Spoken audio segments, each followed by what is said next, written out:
Good morning. Please take your seats.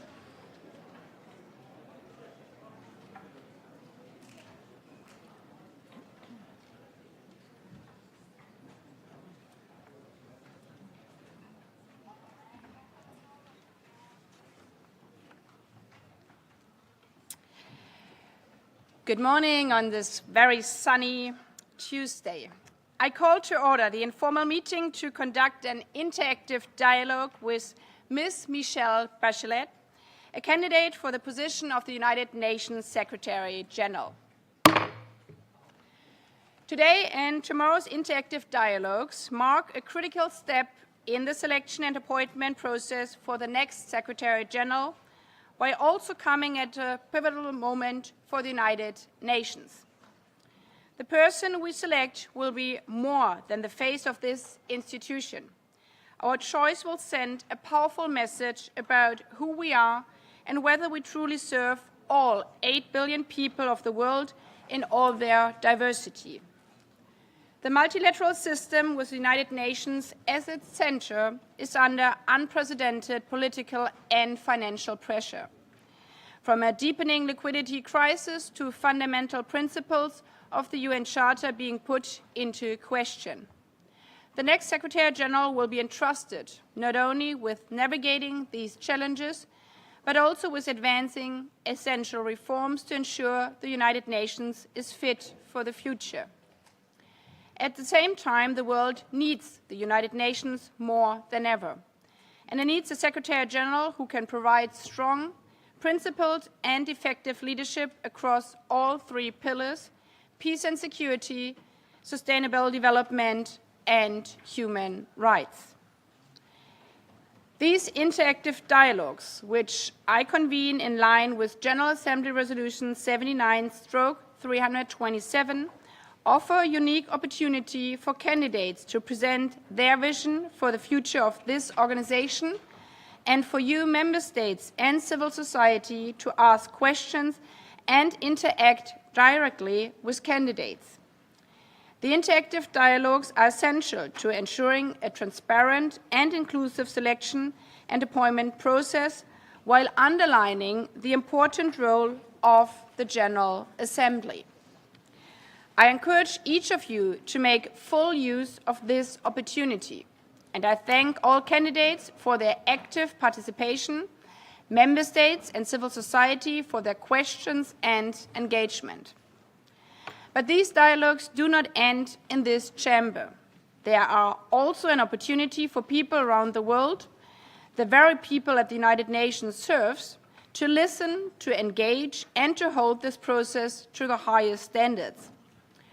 For this decision does not only concern a few, but all of us in and outside the United Nations, who look to this institution to reflect the principles and values it champions. While we will hear the candidates individually, starting today in interactive dialogues, a town hall format will follow later in the process. As reflected in my letters dated March 4th and April 15th, 2026, the dialogue will begin with an introduction by the candidate of their vision and priorities for up to 10 minutes, followed by an interactive exchange. Each interactive dialogue will last up to 3 hours. The interactive exchange will take place in 2 segments. We will begin with a 1.5-hour discussion focused on leadership skills, abilities, experience, and the need to lead a strong organization that is fit for the future. Following this, we will move into the second segment, which will focus on the 3 pillars of the United Nations: peace and security, sustainable development, and human rights. In line with revitalization resolutions, civil society representatives will be invited to pose questions in each of the 2 thematic segments. Before proceeding to hear the presentation of the vision of the candidate, I would like to inform members on how to inscribe to speak in the 2 thematic segments. Delegations wishing to speak can register their wish to speak by pressing the microphone button. Delegations are asked to do so at the beginning of each of the 2 segments, as announced in my letter. Please do not press the microphone button yet, so you will not be on the list. I will announce when delegation will be asked to press the microphone button at the beginning of each segment. Member states speaking on behalf of groups are invited to approach the list of speakers table and will be given priority. After the conclusion of the first segment, delegations will be again invited to press the microphone button to signify their desire to speak in the second segment. Delegations can speak only once in each segment, whether on behalf of a group or in national capacity. In the second segment, priority will be given to delegations that did not have an opportunity to speak during the first segment. I now invite Ms. Bachelet to present her vision. Please, the floor is yours. Madame la Présidente, Excellencies, chers amis, good morning, Sao Shanghai, Zdravstvuyte, bonjour, assalamu alaikum, bon dia. I have the honor of appearing before you today as the candidate nominated by Brazil and Mexico to the post of Secretary General. I am deeply moved by the confidence that they have placed in me at this moment of danger and of hope. And I wish all delegations to know that I thank each of them for this opportunity to share a message of renewed hope in the future of the United Nations. I believe it is my obligation to seek to answer your questions and listen to you today. But before doing so, allow me to share with you my key message: the urgent need for hope. Our world and the order based on international law that sustains it is under strain as never before. My story is but one among millions that bear witness to what happens when law-based order falters. The day of the 1973 coup d'etat in my country, my father, an honorable member of the Chilean Air Force, who deeply believed in the rule of law, suffered the consequences when those in power turned against it. Yet it was international pressure and global solidarity that helped restore peace and democracy to my homeland. At a time when we desperately needed hope, the world provided it. Decades later, the people of Chile granted me the honor of leading our nation. And with profound commitment, I now bring the experience of my country, not unlike that of others, to this organization to lead with hope once again. I was elected twice as President of the Republic, the first woman in this position. I served twice as Cabinet Minister in Health and in Defense, as the first Executive Director of UN Women, and as High Commissioner for Human Rights. In almost 20 years of public life, both national and international, I have paired the defense of human principles with realistic, practical leadership. Peace and development demand this balance. Trust in the international order and trust in our institutions are mutually reinforcing. Both require robust experience and a firm commitment to the UN Charter. I stand before you to reclaim the urgent need for dialogue, because deliberation and multilateral cooperation have been the operative platform upon which this organization was built, and they remain the bridge to our future. My own vision was born of the difficult and sometimes improbable miracle of dialogue, even when all odds are against it. I know it can deliver, because I have seen it transform the impossible into achievable. We must all remember Article 33 of the Charter, which mandates solutions through negotiation, inquiry, mediation, and conciliation. Today, I solemnly commit to upholding this mandate of dialogue in all my actions. I also commit to consistent and full adherence to the Charter, the best assurance all member states can have of impartiality, and the necessary foundation of trust. We need a modern UN, focus on real, sustainable, and verifiable results, leading through managerial efficiency, coherence, and trustworthy leadership. I envision a United Nations that anticipates, prevents, creates, and unites with one overarching goal: serve member states and their citizens. This organization and its complex system remains the most ambitious, generous, and successful collective project by states in history, from civil aviation to humanitarian assistance, from intellectual property to monetary stability, from peacekeeping to meteorology. The UN system is woven into the very fabric of our daily lives. This is where the inspiration for and the cause of our urgent hope lies, that hope that will allow us to unleash the full potential of multilateral cooperation and to unite the peoples of the world around common solutions. Let's act in an environment of deep uncertainty, strategic competition, expanded armed conflicts, grave violations of international law and human rights, deepening inequality, disastrous climate change, and technological disruption. Trust in institutions has been severely weakened. And yet, precisely because the stakes are this high, the raw material for transformation has never been more abundant. Fractures expose the architecture that needs redesigning. Disruption forces the imagination that incremental progress never demands. It is not that difficulty carries a silver lining. It is that difficulty is the only forge in which durable solutions are made. So this is the moment that calls for exactly the kind of leadership this organization was built to provide. And it is this conviction that animates my candidacy. The United Nations remain the one place on earth where every nation, large or small, powerful or vulnerable, can speak to every other nation. The only house where all bases share the same roof. That irreplaceable architecture of universal dialogue is what we must protect and what we must put to work. A shared vision for a renewed UN must look in 4 directions. Look backwards. We must remain firmly true to the Charter, its purposes and its principles. They are and must remain our common moral and political compass. Renewal and reform must always serve a fuller realization of that founding vision. Look inward. The UN system must commit to transparency, accountability, efficiency, and effectiveness, and align eliminating duplications, streamlining processes, and aligning resources with mandates. The UN 80 initiative is a unique opportunity to strengthen the organization, and I will pursue it with full determination. Look outward. We must reconnect with the peoples of the world.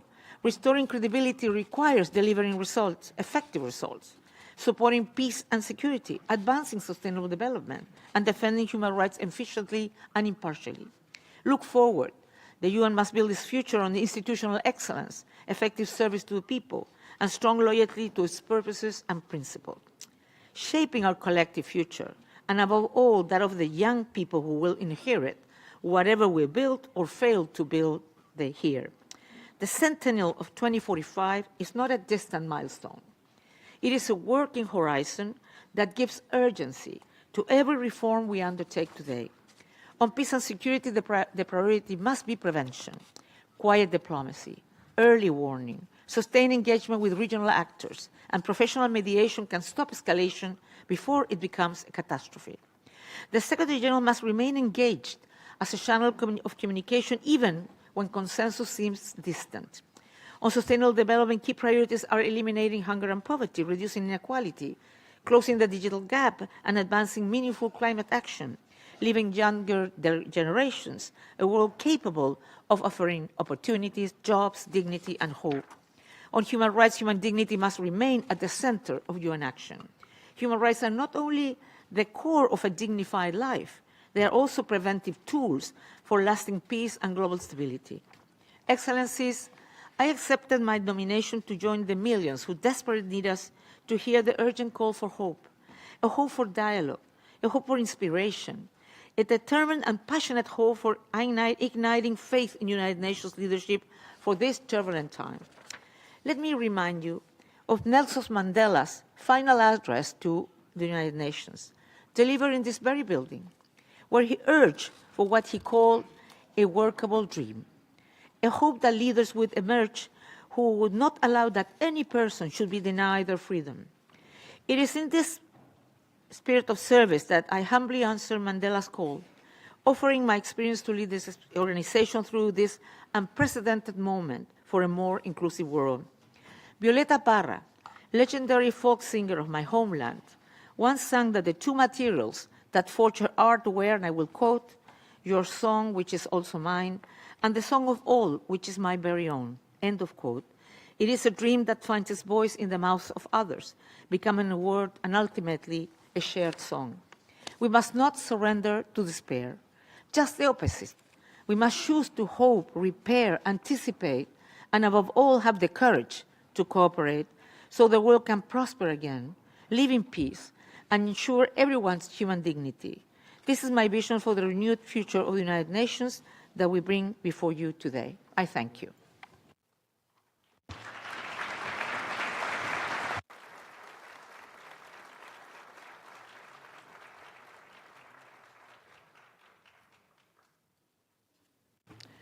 I thank Ms. Bachelet.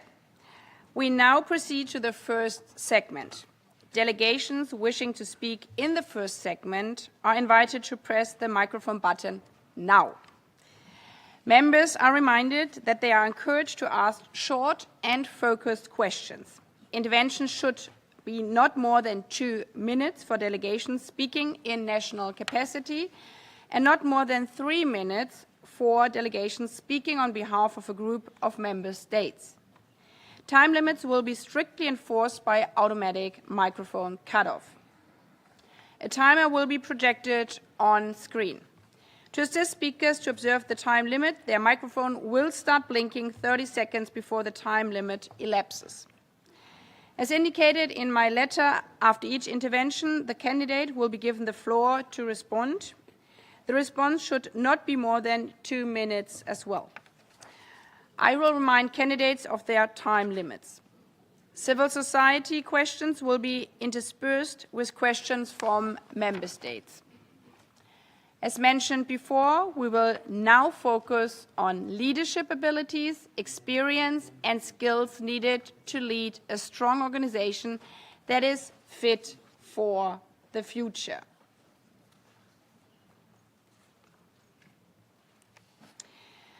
I now give the floor to the distinguished representative of Uruguay, speaking on behalf of the Group of 77 and China, followed by the European Union and Kyrgyzstan.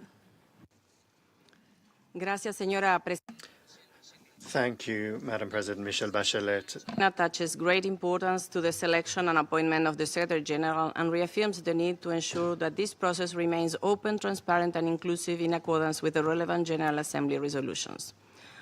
First, with reference to the UNIT initiative introduced by Secretary General Antonio Guterres, what is your assessment of the proposal and how do you believe it could advance a United Nations that is more effective, efficient, and delivers greater impact on the ground? How would you ensure that any related reforms fully respect the intergovernmental nature of the United Nations, preserve the balance among its three pillars, and do not come at the expense of development mandates or other priorities of developing countries?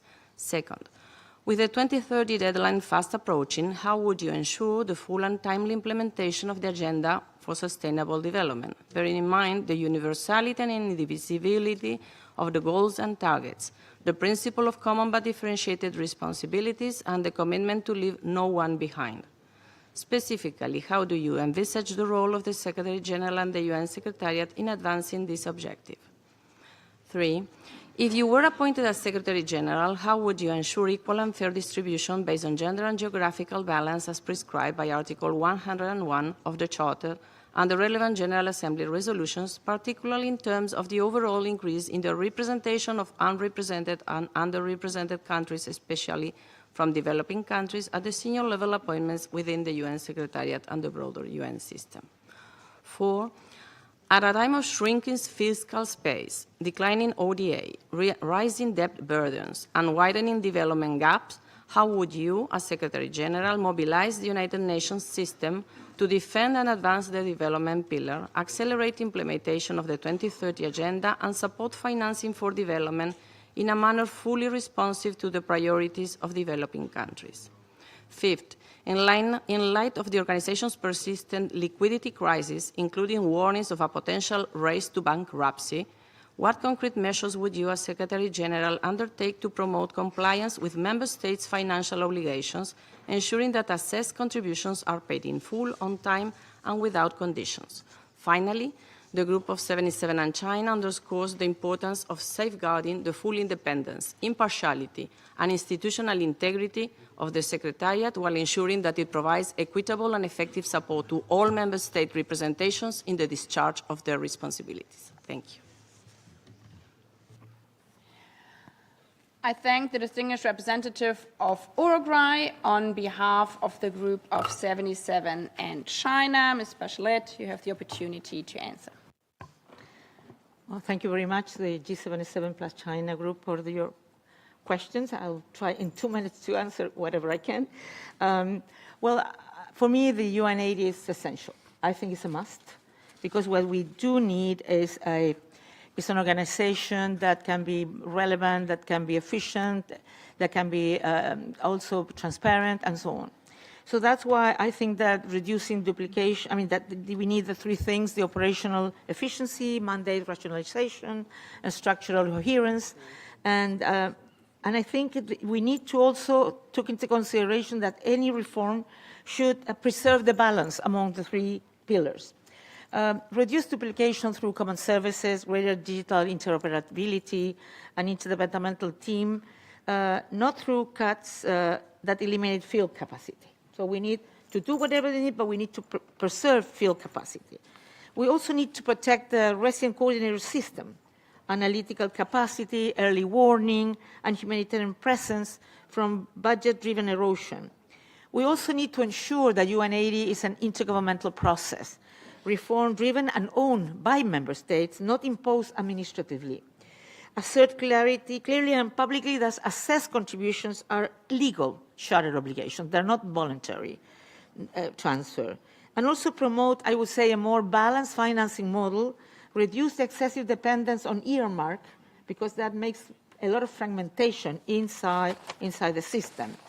And we also have to create a systemic culture of independent, real-time evaluation and full transparency linked to management decisions, to resource allocation, and to leadership performance.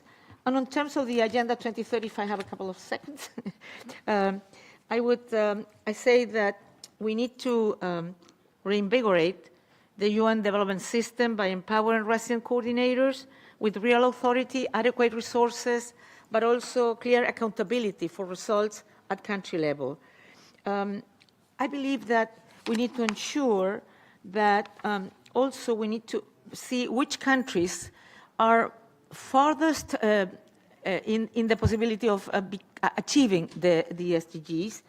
And we need to think on the metrics beyond GDP, because multidimensional vulnerability indices that capture mirror what is actually happening. And finally, I have to identify and systematically address SDGs bottlenecks: poverty, hunger, climate, social protection, gender equality, and state capacity. I thank you.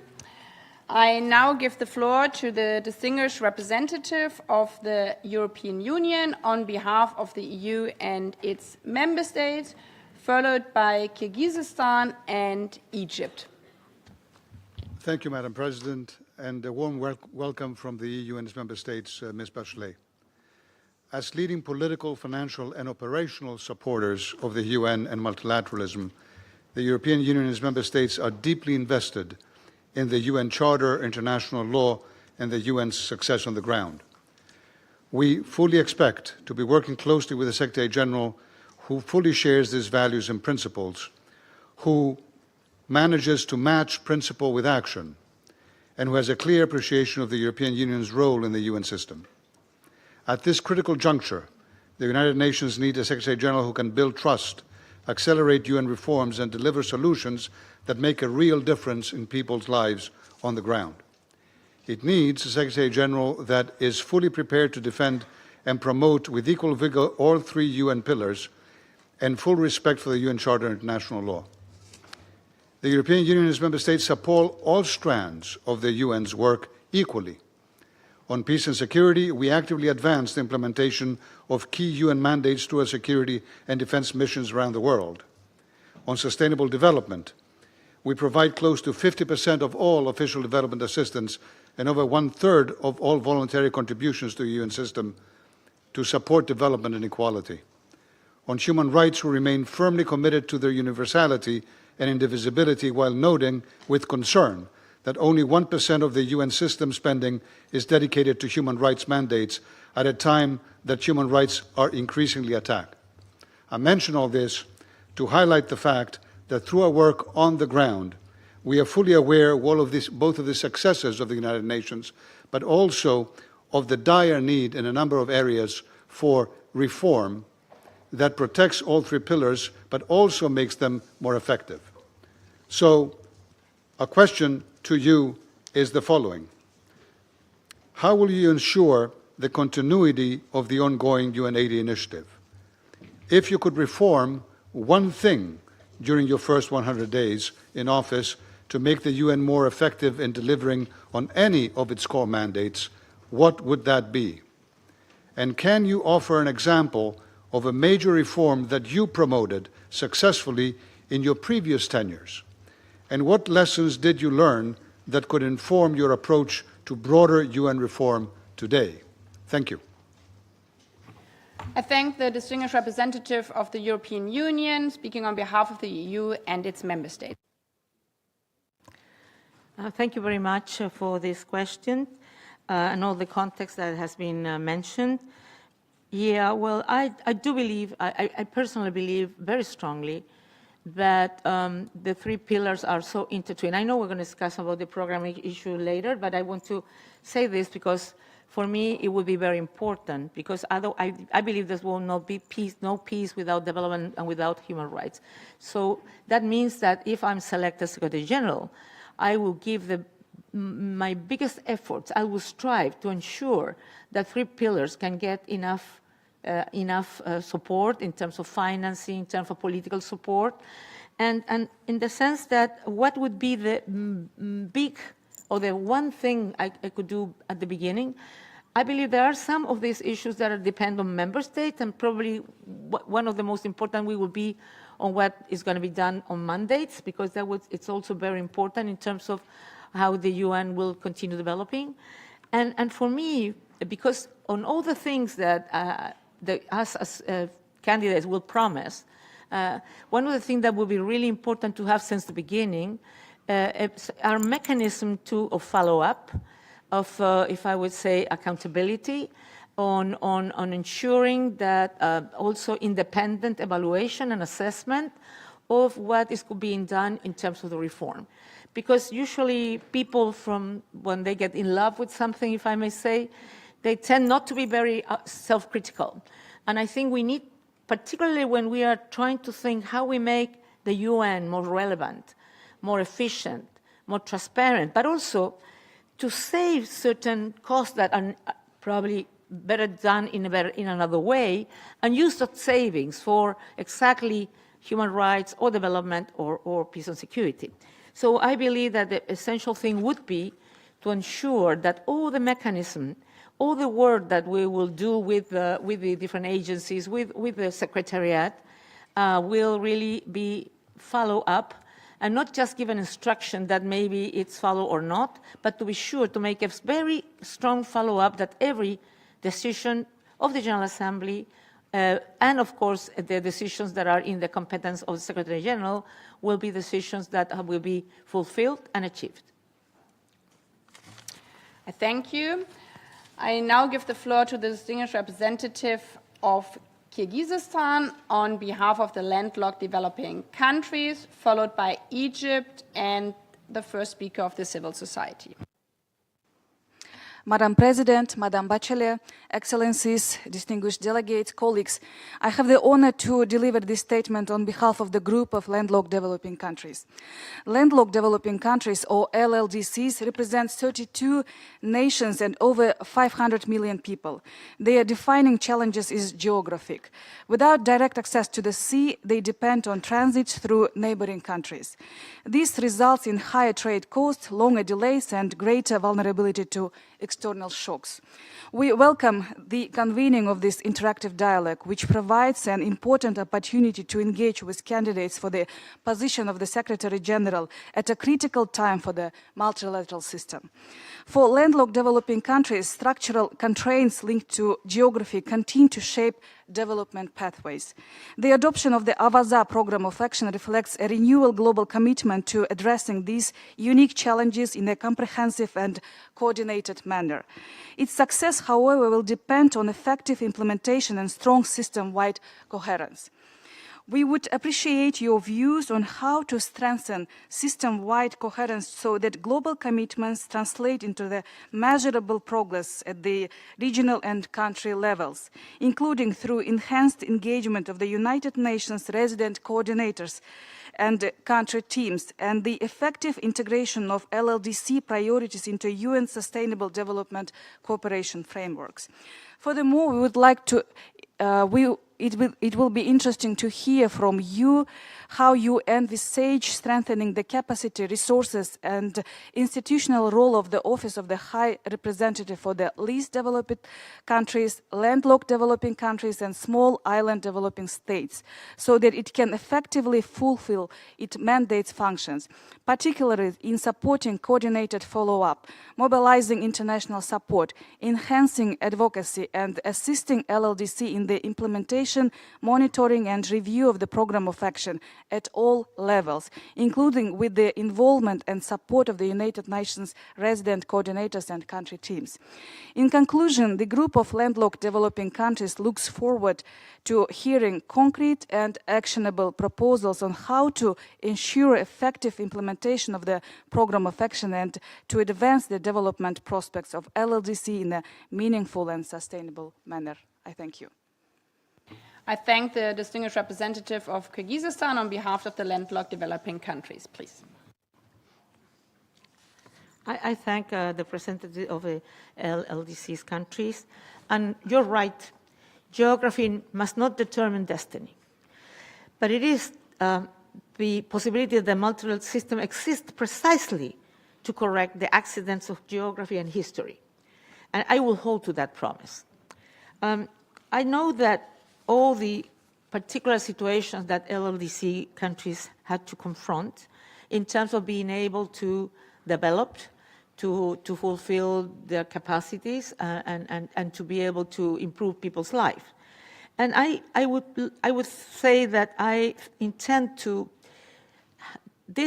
transform it not in a rhetoric phrase, but into concrete and instrumental implementations with resources, with review graduation transitions, also to prevent abrupt losses of concessional access, because many times countries, when you just look at that GDP, they lose all the possibilities of concessional support. The other thing is, I believe that we need to strengthen particularly the resident coordinator system, because one of the things we need to make this not only a beautiful speech, but a reality, is that the UN system, at the country level, work with the national priorities and support those national situations that can really help those countries thrive.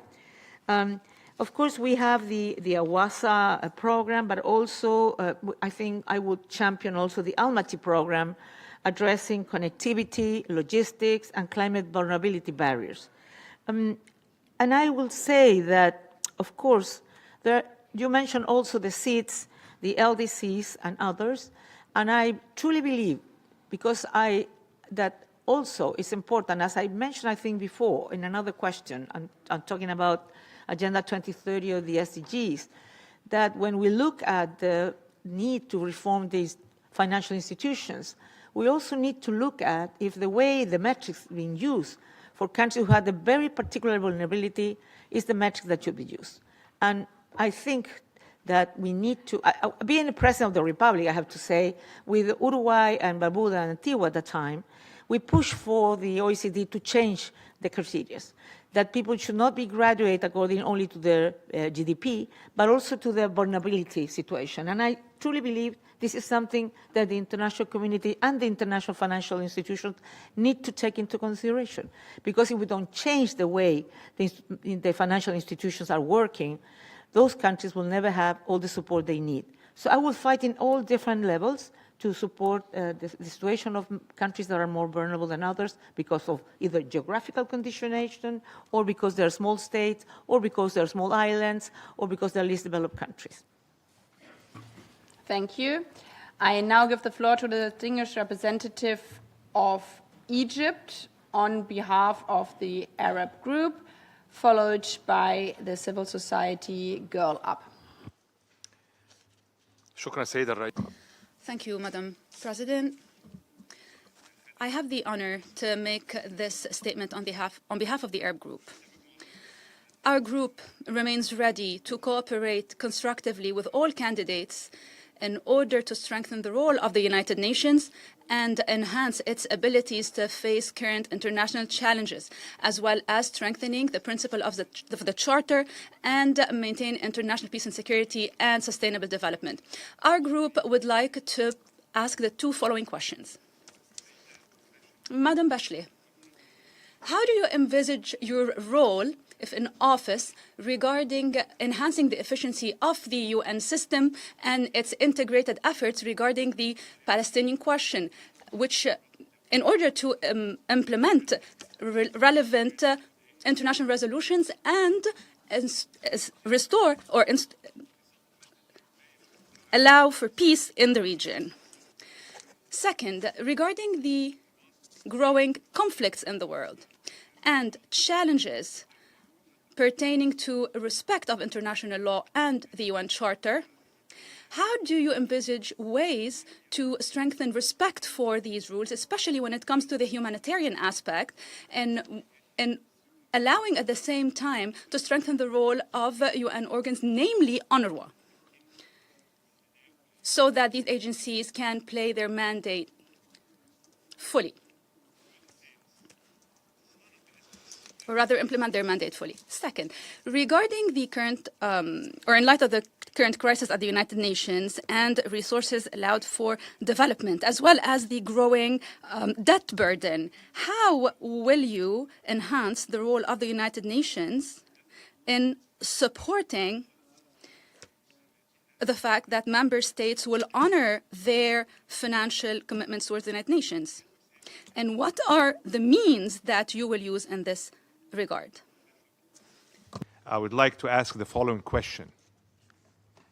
There is a sense that the international legal order is in crisis, and the fundamental rules of international law, like sovereignty, non-intervention, the non-use of force, and freedom of navigation, are being challenged. Is there a role for the incoming SG to reaffirm the commitment to the international legal order to ensure enforcement of international law? وشكرا سيد الرئيس. Thank you, Madam President. I thank the distinguished representative of Egypt on behalf of the Arab group, Ms. Bachelet. Yeah, well, thank you very much for these questions. I would say, first of all, my personal involvement. I do believe that the next Secretary General has to be somebody who is really present.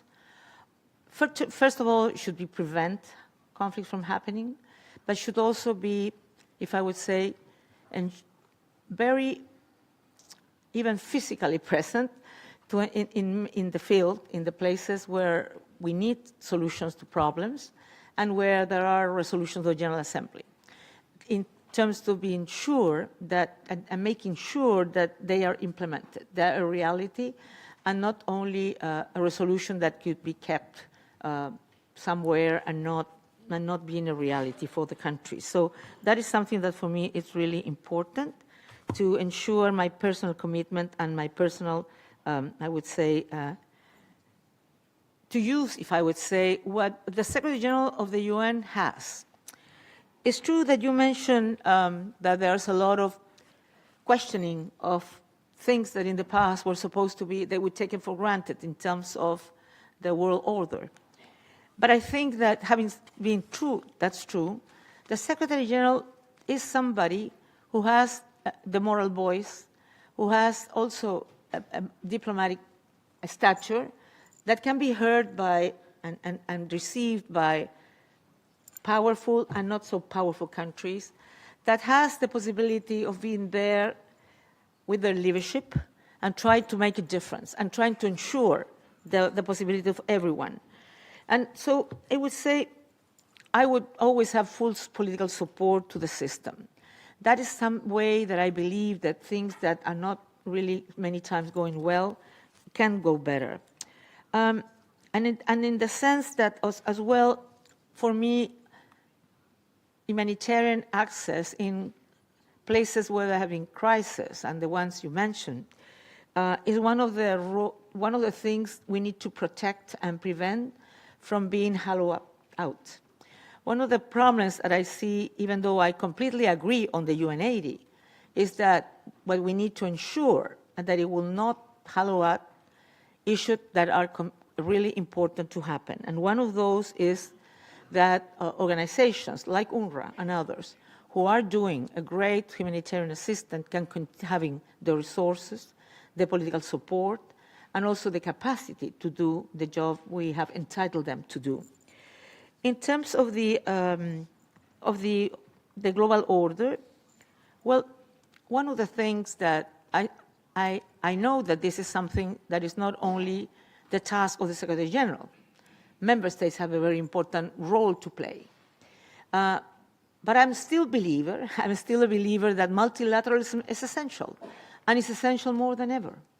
And that we need to put our voices together. And that's what I make my first intervention. I was speaking about dialogue to inspire hope, because I do believe that multilateralism is that what this building and this place represents is the only way to deal with the challenges that we have in front of us.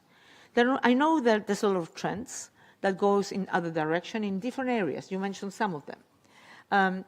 But I truly believe that the SG has to speak out, has to convince member states and the parties, try to show why to have a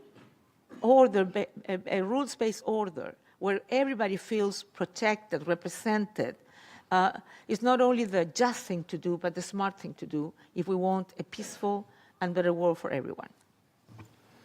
I thank you. I now give the floor to the distinguished representative of the first civil society. We will hear a pre-recorded video by Girl Up. Hello, my name is Pachacanchay and I use Sabe Crespo. In my work as a Girl Lab youth leader promoting public accountability in Ecuador, I am aware that heads of institutions such as the Secretariat General operate in environments where political constraints may limit action. What is one decision you have taken in your career where you prioritize impact over political experience? And how will that shape your leadership if elected? Please. Well, what you ask is the history of my life. I have never thought that I should have to make decisions that could be, that will make me stay in some place if that doesn't have an impact. I truly believe that what the world needs is somebody who is not fighting for the post, but is fighting for the principles, the values, and for a better world for everyone. And particularly, is what I always done. And if I'm selected Secretary General, I will have the same attitude and the same, if I would say, conduct. Because I have had the honor to be in so many issues that the only reason to try to be a candidate for SG in a world that is not easy, you can agree with me on this, is because I really believe that if you are a Secretary General, it has to be worthy for the people of the world. Thank you. I now give the floor to the distinguished representative of Norway on behalf of the Accountability, Coherence and Transparency Group, followed by the Solomon Islands and the Kingdom of the Netherlands. Thank you, Madam President, and good morning, colleagues.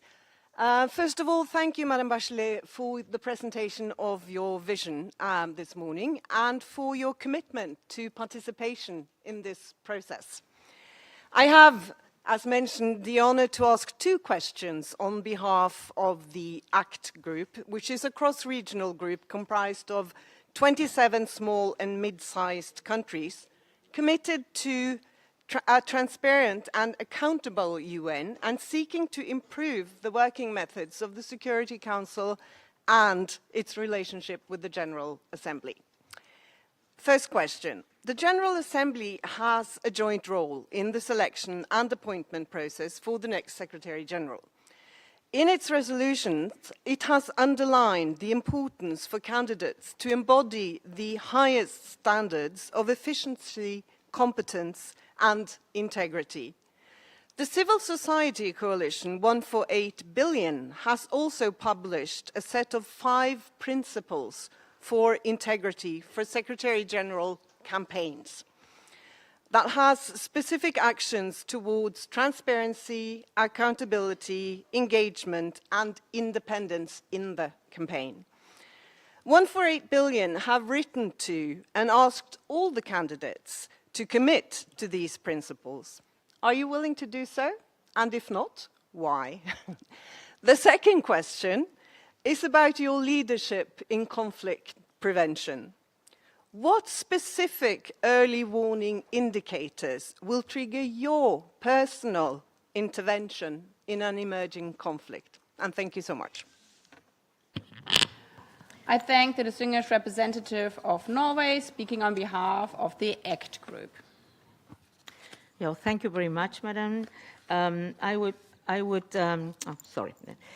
say that the principles put forward by 148 Billion reflect the same standards of transparency, independency, and I would say accountability that I believe most guide both the selection process and the conduct of the Secretary General's office. And I believe it's the same issue that the General Assembly is asking for. I do believe that civil society plays a really important role in holding both candidates and the organizations accountable. And their voice in this process, I believe, is legitimate. And the principles for integrity are consistent with what the General Assembly itself has called for. But I would go further and said that this principle should not end with the campaign. A Secretary General who commits to them during candidacy but abandons them once in office would undermine exactly the trust that the organization needs to rebuild. So if I am selected, I would carry this commitment into the office itself. The second question you are asking me, it's about, well, as I mentioned, and I've been speaking about it in many places, I have considered that one of the most important things of the Secretary General is to prevent things from happening. We know that prevention is really important in terms not only that you save lives, you know, but also it's important in terms, even in terms of what means to have to go into a peacekeeping operation because you were not able to prevent. And there's a lot of things we all know, and the Charter explains which are the main mechanisms that the Secretary General and, of course, also the United Nations can use in terms of early warning system, in terms of mediation, of good offices, et cetera, et cetera. And I truly believe that we have a deficit on early warning signs. And in terms of the capacity of the system to read, if I may say, those early warning signs. And I've mentioned in some meetings that I've been in countries where I could feel, I don't know if English sounds well, but I had the nose that something was happening. I could tell that there would be a coup d'etat. And I asked the country team, and I asked the National Commission of Human Rights, and I asked everybody told me, are you crazy? No way. 3 weeks later, there was a coup d'etat in that country. So I always was, being High Commissioner, I was insistent that we need, as UN, to have more capacity on identifying. And let me mention just some. First of all, I think the possibility of, when, you know, peace agreements are ended. I mean, there's no possibility to continue doing political disruptions. When you see, for example, human rights violation like forced killing, enforced disappearance, or hate speech against certain communities. Also, when you see that the defense issues, the security forces, for example, start doing things that are not the normal ones, that they employ people where they shouldn't, that they get more militarized and so on. Or when, for example, the justice system does not, remains, if I would say, it's not operating, it's not working for people's rights and to ensuring justice. So that doesn't mean that you have to add A, B, C, D, and then I will go there. But because you have to analyze it because of the context, the history, and so on. But with many of those and others, and I hope to, if I'm selected, to really be able to do a lot of development of the resident coordinated system or others to read what's going on in the country, and I will be there every time it's needed. I thank you.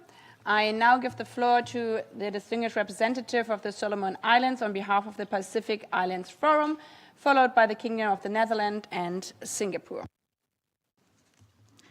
I have the honor to address you today on behalf of the members of the Pacific Islands Forum represented with a presence in New York.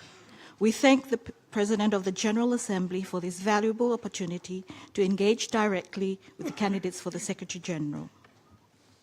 The Pacific region faces many challenges, some shared by members across the Assembly, others unique to our region. But no challenge is more pressing than climate change, which will disproportionately imperil lives, livelihoods, security, and the well-being of Pacific people. Secretary General Guterres' visits to our region helped him to appreciate the gravity of this threat and to mobilize international attention. It also allowed him to appreciate the region's leadership and to hear firsthand from our communities on the work they are doing to bolster resilience.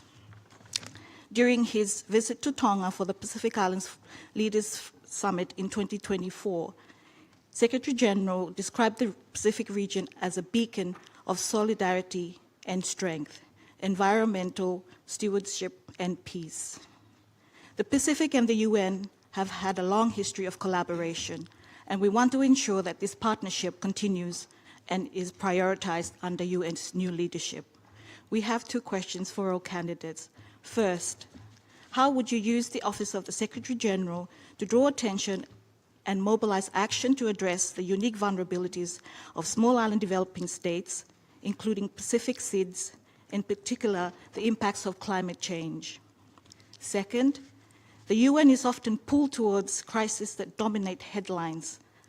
As realities unfold more slowly with irreversible consequences, how will you balance urgent conflicts with existential threats such as impacts of climate change? What criteria will guide your decision where attention and political capital will be directed to? I thank you. I thank the distinguished representative of the Solomon Islands. Please, Ms. Bachelet. Well, I think that for the Pacific Island, but also for the Caribbean and SEATs, for low-lying nations as well, climate change is not a policy debate. It's a question of survival. And I will never treat it as anything else. I think that it can be used, the full moral authority of the Secretary General office to sustain urgency around the 1.5 goal in every multilateral forum, bilateral heads of states engagement, but also public communications. I think the Secretary General has a voice that can be heard. We also believe that we must support the most ambitious interpretation of the Paris Agreement. I signed the Paris Agreement as President of the Republic, and I truly believe we need to continue working strongly on that, and all the reviews and impulse mechanism connecting the IPCC's finding to political accountability. I also believe that we need to establish, in collaboration with the UNFCCC bodies, multilateral development banks, governments and civil society, a transparent, publicly accessible tracking system for climate finance commitments, what was delivered, in what form, and to which countries. I also think that we need to champion grant-based rather than loan-based climate finance for the most vulnerable countries, because I think we need to reject the injustice of requiring in-depth nations to borrow to adapt to climate impacts they didn't produce, they didn't cause. I also think that we need to support the Lost and Damaged Fund as a recognition of the principle of climate justice and advocate for adequate capitalization commensurate with the scale of the need. I also believe what the Secretary General should use every relevant bilateral and multilateral engagement to raise climate finance delivery at a standing political priority. So I would say climate change, but we used to talk in the UN before, like the triple planetary crisis, climate change, pollution, and also loss of biodiversity, because they're all very intertwined, has been for many years one of my oceans and how we protect marine areas has been one of my important issues that I've been dealing with for many years. So I would ask Secretary General, if selected, I will work very strongly with SEATs and Pacific Island and all the countries that are going through this existential development that is climate change. And of course, in the case of SEATs, translate the Antigua and Barbuda agenda into real financing reform, incorporating, as I said before, vulnerability into all access criteria. And I will insist in all the multilateral places and all the bilateral places that climate change should not be something that is forgotten, because it is, I would say, the biggest threat to humanity. I thank you. I now give the floor to the distinguished representative of the Kingdom of the Netherlands on behalf of the Benelux countries, followed by Singapore and the next civil society organization, 148 billion.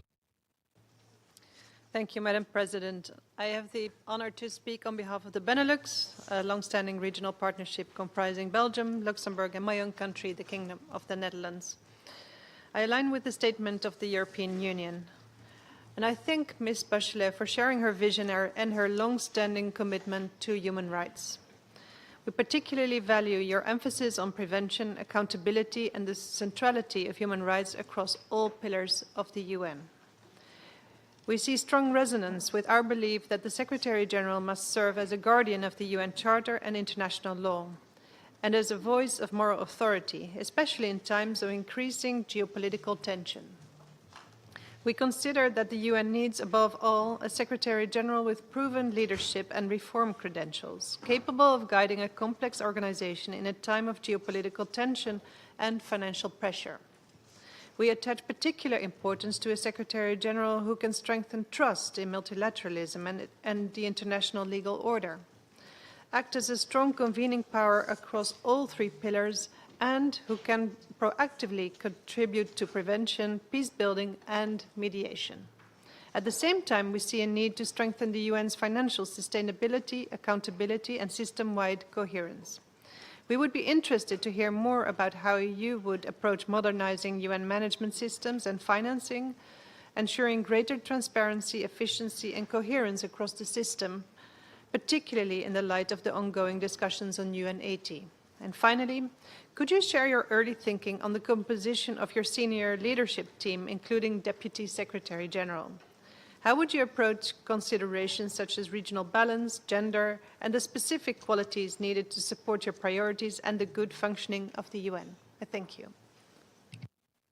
I thank the distinguished representative of the Kingdom of the Netherlands on behalf of the Benelux countries. Please, Ms. Bachelet.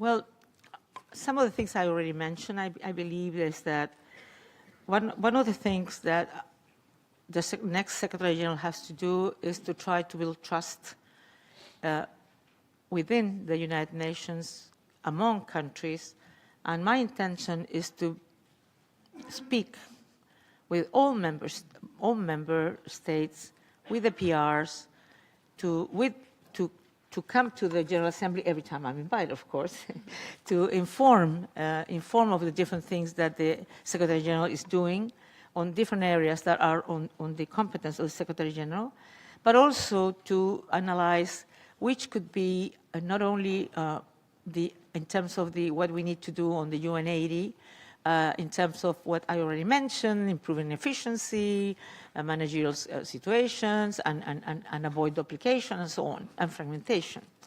But also, of course, we need to do much more in terms of how we finance the system.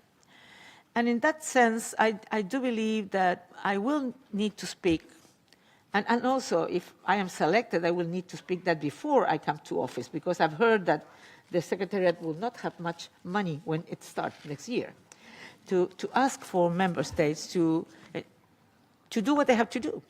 The assessed contributions are not voluntary. They are by the charter. It's a legal commitment. So member states have to do it, but also do it in the moment it's needed, because if countries pay their assessed contributions in December, it's very difficult that they will be able to be used during the year that is finishing. So, but I think I will use my best offices, good offices in this regard as well, to try to talk to them why it's so important, so the UN can really do the mandates that we have, being in peace and security, being in development, and also being on the human rights area. Well, human rights, you know, has only 4% of the budget, of the regular budget. So it's not much, but still we need to preserve it, because we need also to be in the middle of all what we do in the UN. In terms of, and of course there's many things, and also if you think on financing for development, that will be something probably we'll speak later on during the session, but there are a lot of different mechanisms that have been identified in many UN conferences that I think we should push for them to become a reality. In terms of the composition of my group, I wouldn't be able to tell you the names of the person. I will give you the criteria. The criteria for me is that what the Charter asks us to do. The Charter says that the Secretary General has to choose. First of all, I have to say nobody can by himself have all the answers to everything, and you need a good team that is committed, that really understands, and that feels that the only way we go through is if we work together and we push in the same direction as Secretariat, but with member states as well. The second thing that I would say is that, of course, there is a need of improving representation geographical representation, and of course, gender parity. Secretary General Guterres have done a lot in terms of gender parity at certain levels, and I think that needs to continue as Secretariat. And there's a lot of countries who feel unrepresented or underrepresented. And I will be particularly active in looking for having candidates that will apply to different posts that really are part of these countries who do not feel represented. How can somebody trust the UN if the UN does not represent the world inside its own secretariat? So for me, this is an essential task that I will achieve. I thank you. I now give the floor to the distinguished representative of Singapore on behalf of the Small States Group, followed by the civil society organization, and then Kenya.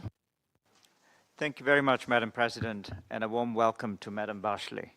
I have the honor to deliver this statement on behalf of the Small States Group, which is a cross-regional grouping of small states comprising both developed and developing countries. Madam Bachelet, we are living in a volatile and dangerous period in international relations, characterized by geopolitical tension and conflict. For small states, an effective multilateral system founded on the principles of the UN Charter and international law is not an option, but an existential necessity. The next Secretary General will play a critical role, not only in defending the UN Charter, but also in reinvigorating and reshaping the role and relevance of the United Nations. We look to the Secretary General to safeguard the interests of all member states, especially the interests of the smallest, weakest, and most vulnerable members of the UN. We do not want a world of might is right, where international law and sovereignty and territorial integrity of small states are violated with impunity.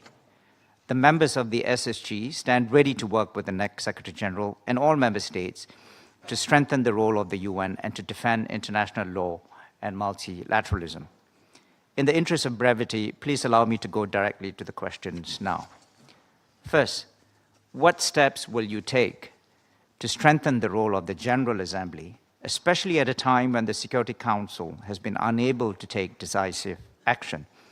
And specifically, Madam Bachelet, how will you support and strengthen the office of the President of the General Assembly?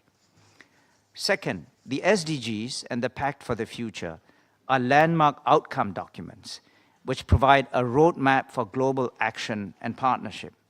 How will you accelerate the implementation of the SDGs and the Pact for the Future? Thirdly, we are at a critical moment when public perception of the United Nations seems to have become critical and even cynical in many countries.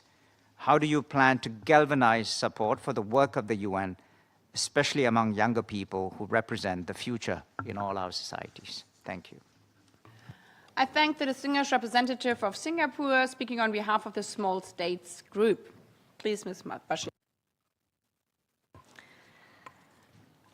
Well,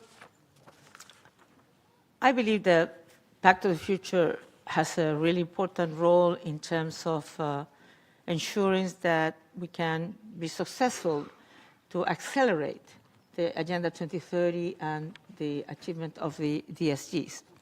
And I will do my best in terms of organizing the part of that is in my competence, that could be in my competence, that would be how we organize the internal system in terms of the resident coordinator system, in terms that they work with this is a universal political and moral compass, the Agenda 2030 and the Pact of the Future. But every country does not have the same obstacles and the same problems to be able to solve their shortcomings. So I believe this needs to be done.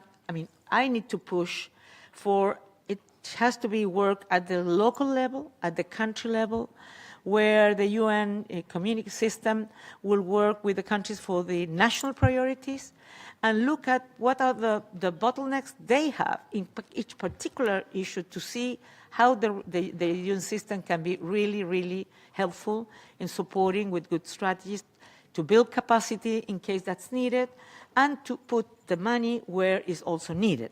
I think that is something that we need to do in terms of really making this a reality.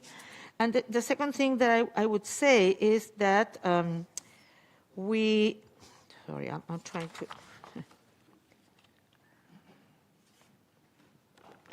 I'm trying to understand what I wrote down. Sorry, just a second. And the last one was? Yes, but... Huh?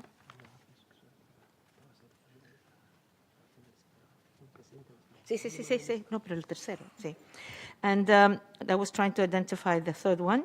And I think in terms of the office of the PGA, I believe they should have appropriate funding, recognized also as the voice of the most universal and democratic organ, and work closely with the PGA. That would be my main issues. And the third was... Strengthen the role of the General Assembly. Strengthen the role of the General Assembly. No, that's already I answered. No, the last one was...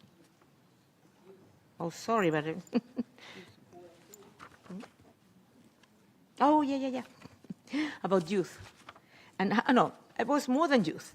It was what are you going to do so the world trusts the United Nations? Particularly youth, but also trust.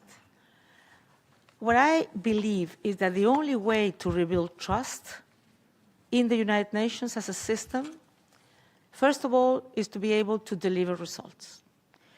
If people in the world sees that the United Nations is dealing with the most delicate situations and having results, having trust, support people that are with hunger, support people that are living under terrible conditions, support and play the biggest possible role, the Secretary General, but the whole UN system, in the solution of conflicts.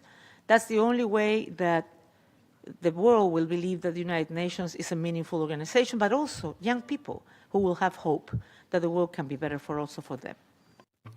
I thank you. I now give the floor to the distinguished representative of the next civil society organization, 148 billion, followed by Kenya and Germany.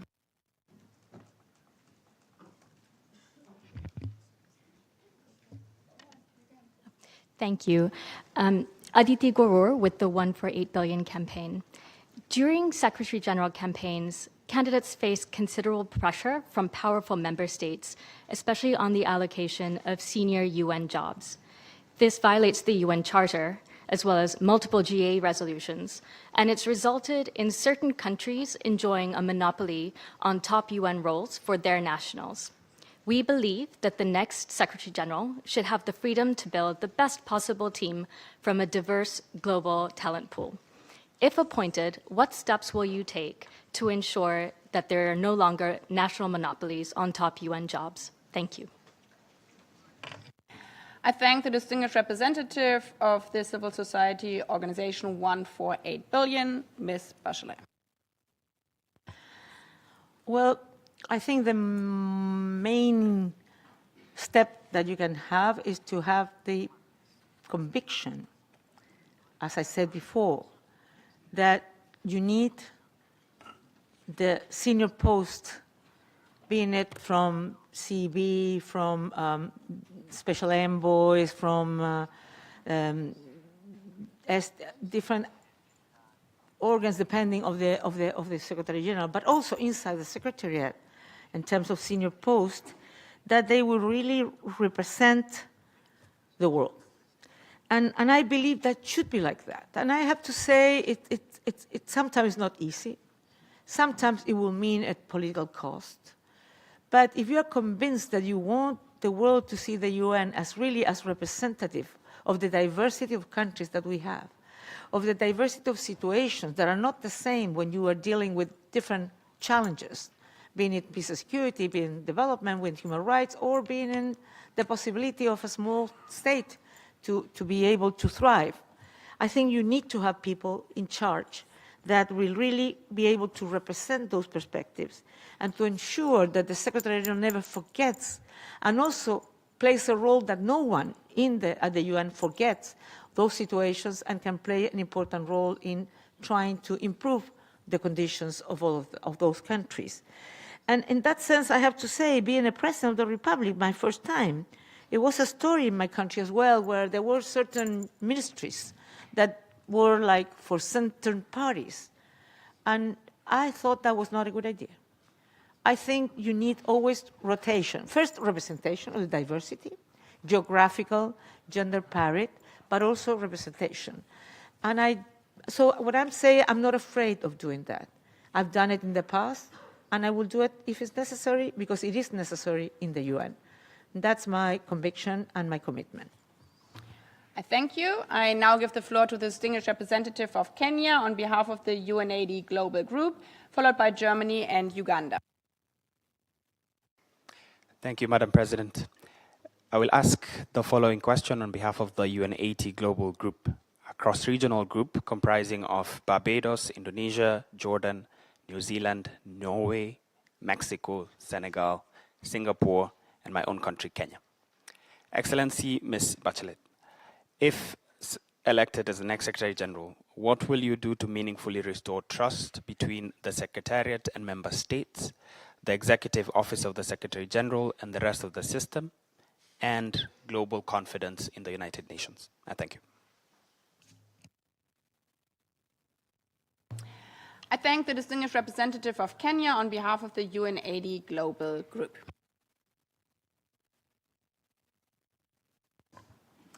Well, thank you for that question. I believe that the best possibility to rebuild confidence is to have a very strong, honest, permanent dialogue with member states. Even with member states that you know when there's no consensus. Because I truly believe that that is really important. That's the only possibility for dialogue and to build trust. Trust can only be built on transparency, on honesty, but also honoring one's values and one's words. This is who I am. This is what I will do. Values are really important as well. But I think one of the important things, but that happens in politics as well, I have to say. People get disappointed of the politicians because they promise things where they're campaigning, and then when they come into office, they will win, they don't see them anymore. And I'm not that kind. I'm a person who wants to do what I have said I'm going to do, because that makes me feel that I'm a person who can be trusted. That is how I am. And also the same with the rest of the system, to work honestly on the issues that you have committed to do, to solve different shortcomings and problems, particularly in this very difficult moment for the UN, in terms of financial restrictions and the need, of course, of a reform. But also, in terms of the reform, I think it's really important. I mentioned before, but I would love to mention again because of your question, is that the reform has to be owned and felt owned by member states.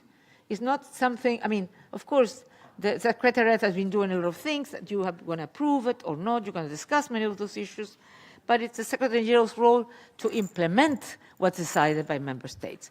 And that's why I believe that we can really work in a very good relationship. But to build respect on the world, I insist, we need to deliver. If the United Nations is seen that doesn't deliver, if the Security Council is seeing deadlock and that doesn't deliver, and you see what's happening in the world, people will not believe in the UN. So I think there's a lot of challenges we need to deal with to be able to ensure, but first deliver at the ground. The second thing that is needed is a very strong field presence of the Secretary General. Many people ask, is it the Secretary or is it a General? Yes, in the Charter it says that the Secretary General should be the Chief Administrator, and that's true. Some say it's the top diplomat in terms that represent the world. That is also needed.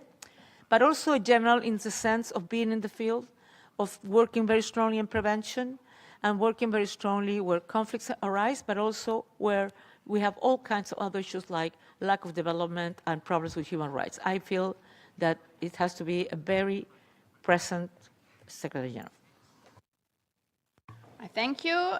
I now give the floor to the distinguished representative of Germany on behalf of the group of 4, followed by Uganda and Austria. Madam President, thank you very much. And Madam Bachelet, Excellency, thank you very much for speaking to us today and presenting your vision. I have the honor to speak on behalf of the group of 4, consisting of Brazil, India, Japan, and my country, Germany. As the G4 plays a pivotal role in moving forward the reform of the Security Council, my question pertains to that. The Security Council, of course, bears primary responsibility for the maintenance of international peace and security, but as its composition does not reflect today's geopolitical realities, the relevance and the effectiveness of the Council are questioned, have been questioned. What role do you foresee for the Secretary General on the question of reform of the Security Council, and what specific initiatives do you intend to maybe take if you're selected? And I would like to add one question in my national capacity. You've spoken about your vision, and you have spoken on UN80 and on the Pact for the Future. I would like to ask you, and also give you the possibility to elaborate a little bit further, of how you see the organization working, on what topics and what priorities, say, over the next 5 years or maybe 10 years, and how you align the vision that has been decided on by member states in the Pact with your vision, and what you think is a priority in terms of making the organization work for those priorities. So what priorities specifically do you have for reform of the organization? Thank you very much. I thank the distinguished representative of Germany on behalf of the group of 4. Please, Ms. Bachelet. Yes. Well, in the Pact of the Future, there was approved the need to a reform of the Security Council. And even though, of course, that is the main role of member states to decide in which direction you go, I think it's a need to think seriously on that reform. So it is better represented what the world is today. So it has the possibility of being more effective, more efficient, and with more representation, I think that can be possible. And that we are able to think also in a better geographical representation. Not only numbers of states that can be part of the Security Council, but also from certain regions where they are not part right now as permanent members. And I think that the Secretary General should play a role in terms of, as I said, good offices in terms of talking to member states, talking to the P5, talking to E10, but also to all member states. I mean, I believe that the Secretary General has to have current meetings with the Security Council, with all together, but also separately with the P5, the E10, to try to see if there are certain possibilities of building certain convergences, certain consensus. The Secretary General can try to do his best to produce what I would say political viability for certain changes and for certain reforms. It will not be up to him to make the final decision, or her, but it will be to be able to push in the direction that what the world needs. And the world needs a Security Council that can solve the problems that are on its competence. And right now, it doesn't seem so. So we need to ensure that that happens. On the other hand, on the question of on the UN80, what do I pretend to do in that sense? I think that financial viability is one of the really important issues we have to take care. Of course, make the system more effective, more impactful, accountable, and transparent.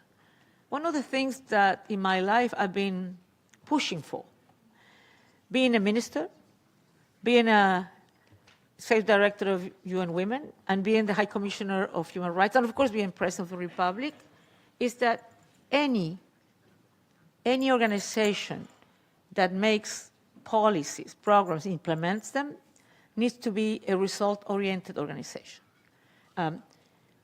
When I was a minister, they would give me initiative, activities. And I was always asking, don't give me this, I'm not interested, you have the 100 activities. I know maybe it's 5 activities, but I want to know the outcome, the impact, because what we need is impact, and not only numbers of activities that can fill a paper. The same I did with being Executive Director of Human Women and also High Commissioner of Human Rights. The internal report, but also the report for donors, were always about activities. And I always insisted, this is not what we need. We need to know that if what we're doing on the field, or the money we're using in that, is really having the impact that we need. If not, we have to change what we have to do. We need to cut these programs, and we need to do what is really good. So that I would say will be what will be some of my priorities.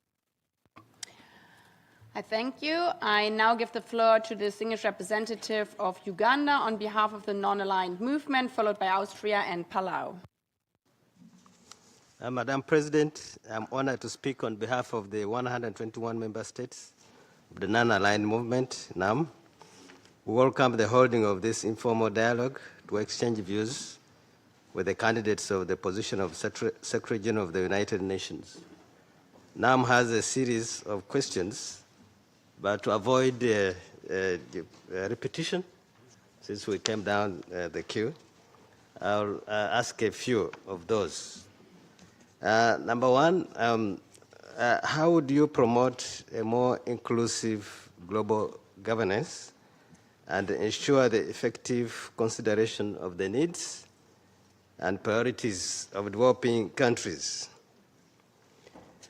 Number two, the Declaration on the Right to Development was adopted in 1986 by the United Nations. What is your position on the right to development, and how would you advance its implementation within the United Nations? Number three, how do you assess the impact of unilateral coercive measures on the ability of affected developing countries to achieve sustainable development and fully implement the 2030 Agenda? What concrete actions would you promote in your capacity as Secretary General to strengthen the role of the United Nations in opposing such measures, urging their elimination and promoting mechanisms to prevent their application? Next question, considering the importance of safeguarding the full independence, impartiality, and institutional integrity of the Secretariat, I know it has been asked, what measures would you propose to ensure that these principles are reflected in the equitable and effective support to all member state representations in the discharge of their responsibilities?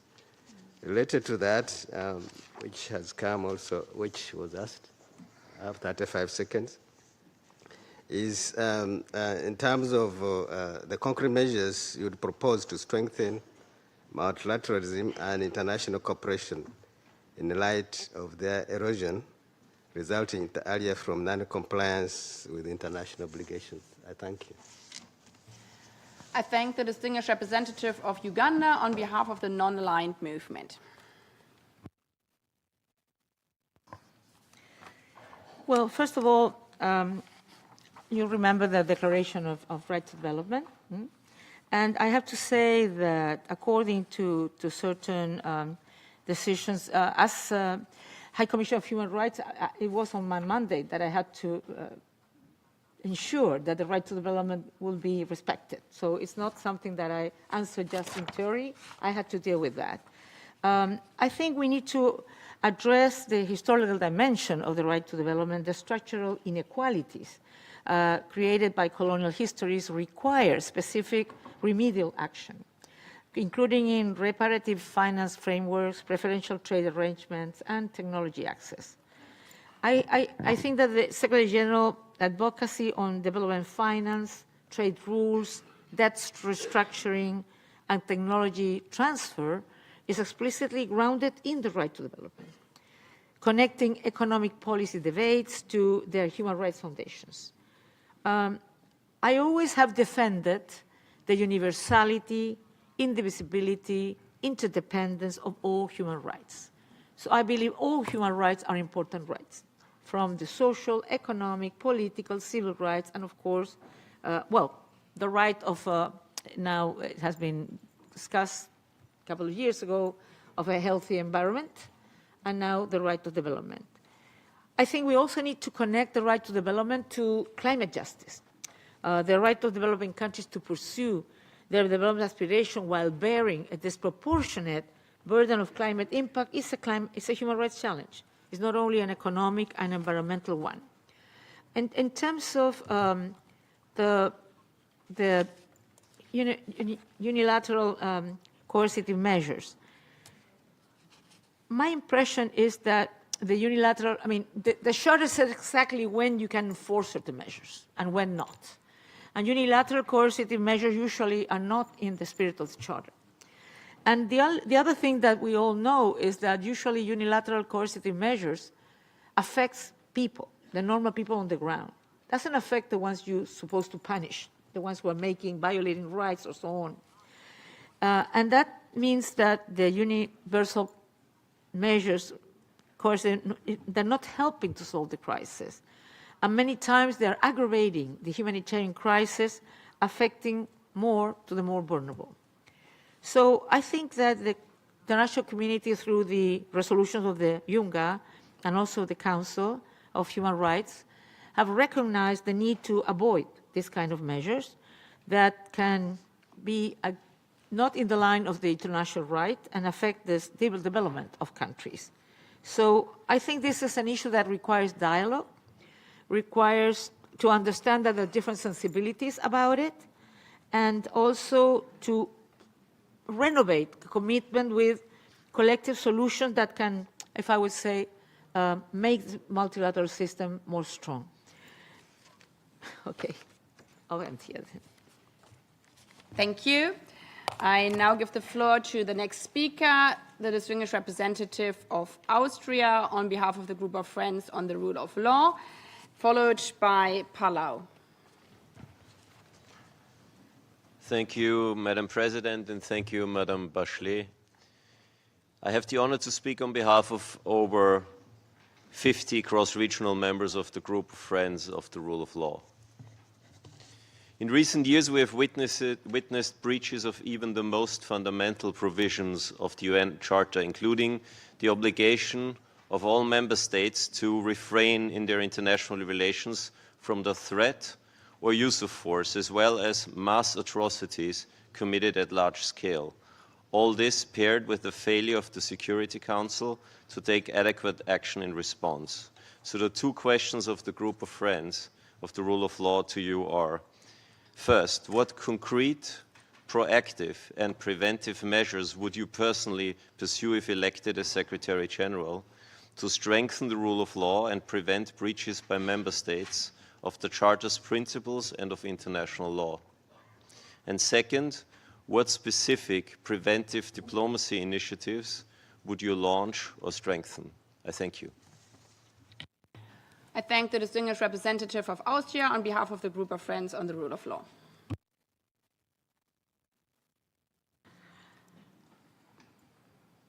Well,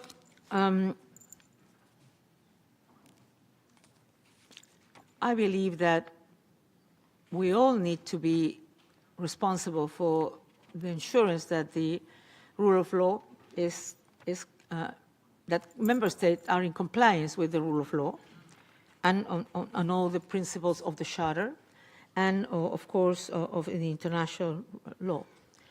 But I believe that when this is not in compliance with the Charter, the Secretary General have many possibilities.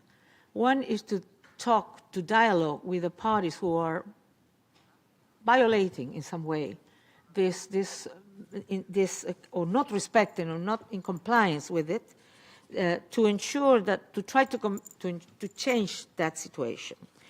The second is to talk to the Security Council on this situation and with the General Assembly on that to see what can be done. But at the end, if nothing works, the Secretary General has to speak out, calling member states to really respect the Charter, to really respect the international law and the rule of law. And what initiatives in prevention, if I would say, in this, I think I mentioned before that we need to be very hands-on the possible crisis to identify which can be the conflict that can arise and where we can do as much as possible from the ground to try to avoid crisis from happening, being it internal crisis or between countries, between parties. I think that the Secretary General has to talk to the parties in conflict and convince them to find pacific solutions to the conflicts. For that, needs to understand exactly what's going on, what are the real problems. Sometimes words say something, but the real problems are other. In the past, when I went to a country, I sat down with two different ethnic groups that they were killing each other on the weekends. And I tried to understand exactly what was the problem. And in that case, in particular, the problem was the lack of water or the lack of land. Some were farmers, some were herders. So afterwards that, I spoke with the governors and the President of the Republic to say, we need to find better possibilities for everyone in your country, because otherwise this kind of problems will continue happening, if I might say. So I always think that maybe because I'm a medical doctor, I always try to understand the root causes and try to see how I work through these root causes to try to prevent things from happening. There's a lot of preventive diplomacy that can be done. And the thing is that we have to be very aware of what's happening, from the ground to the General Assembly, Security Council, but also in the case of the Secretary General. And of course, at the end, it's not very preventive, though. You always can use the Article 99 of the Charter to call on a very difficult situation to try to bring to attention the Security Council that more needs to be done. Thank you. I now give the floor to the distinguished representative of Palau on behalf of the Alliance of Small Island States. Thank you, Madam President, for convening this important dialogue, and thank you, Madam Bachelet, as well, for your interaction with us today. I have the honor to speak on behalf of the 39 members of the Alliance of Small Island States, and as a group of countries in special situations, the credibility of the United Nations lies in its ability to respond to the unique circumstances of SIDS, correct longstanding inequities, and deliver results for the most vulnerable. In this regard, allow me to pose the following questions. One, how will you, as Secretary General, ensure that the United Nations systems is more accessible, better coordinated, and tailored to the unique vulnerabilities of SIDS to better and more meaningfully support the implementation of the Antigua and Barbuda Agenda for SIDS? And two, what specific measures will you take to improve on the underrepresentation of SIDS within the UN Secretariat, especially at senior leadership levels, and how will you strengthen pathways for SIDS nationals to shape decision-making across the UN? Thank you. Please.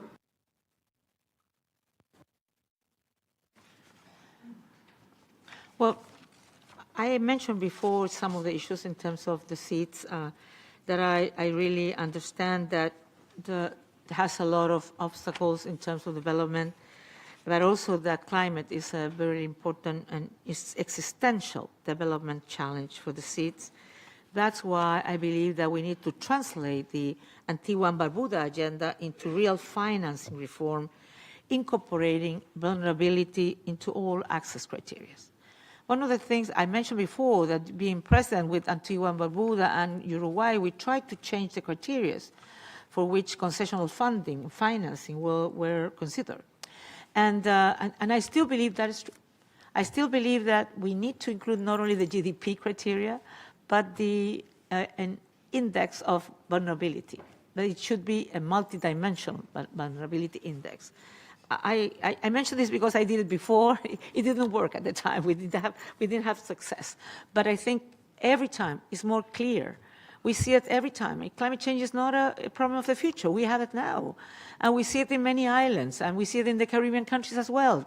I'm speaking about that because I'm from Latin America. I see it more easily, but it happens probably in Palau and many other places. That there is a reality that we need to deal with it now. And that's why I really intend, I tend to have a strong focus on seeds, LLDCs, LDCs, etc. countries, to see what else can we do? What are we missing? Why are not getting into the real problems you have? And of course, that means also that when I organize the teams, and particularly in decision-making position and top positions, we need to have representatives of all these countries that feels that they're deemed to be there and they're not. But I have to make a mention. I have been aware of this in the past as well. And I will ask member states, when you're looking forward to have more representation, to make good candidates to apply, the best possible candidate, because the Charter speaks about competence, integrity, capacity, but also geographic representation and gender. And sometimes I wanted to appoint a woman, but the people who apply were not at the stature. So we need to ensure that the people who apply have the quality that I'm sure there's a lot of people with huge qualities in the seats, but also that represents and the values, the principles of the Charter. And if I have that, I will be so happy to be able to choose people who represent the variety of the world. I thank you. 1.5 hours have already passed. So while there's still interest from especially groups, we see also the diversity of groups today in this room, but also many member states to speak on the first segment. I invite delegation now also to proceed to the second segment to allow sufficient time to hear the candidates' response to the question related to the 3 pillars of the United Nations: peace and security, development, and human rights. We heard some questions already on that one. Again, also in this segment, civil society question will be interspersed with question from member states. So delegations wishing to speak now also in the second segment are invited to do so by pressing the microphone button now. As said before, priority will be given to those who have not spoken in the first segment, but many have not spoken in the first segment yet. So don't worry, we have another 1.5 hours to continue with your questions and the engagement by member states. I would like to ask again to also watch the time so we can hear everybody with his or her question. I now give the floor to the distinguished representative of Andorra on behalf of the group of the Francophonie ambassadors, followed by Trinidad and Tobago on behalf of the Caribbean community. Yes.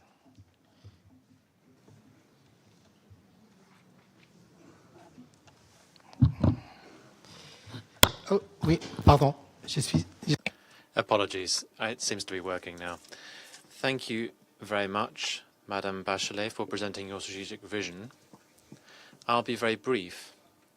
We are convinced that the full implementation of the 3 pillars of the organization is indissociable from effective multilingualism and a renewed multilateralism, which is more inclusive. In this regard, I have 3 questions on multilingualism, which is key for the implementation of the 3 pillars. Since the publication of the strategy for multilingualism in March 2024, many administrative or no administrative guidelines have been adopted yet on this matter. So what kind of initiatives do you tend to do to move forward these strategies? Second question, what specific measures do you envisage to have genuine parity between the working languages of the Secretariat, English and French, and to make sure that multilingualism is fully integrated into activities pertaining to peace and development and human rights?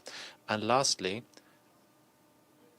how do you intend to use new technologies such as AI to enhance linguistic services using the highly qualified professionals that the Secretariat already has at its disposal?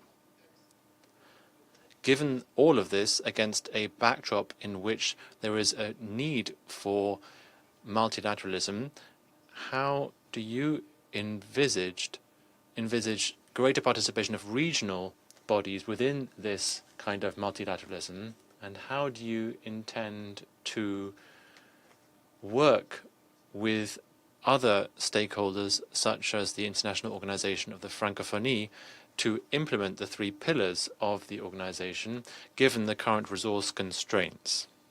Thank you. Merci.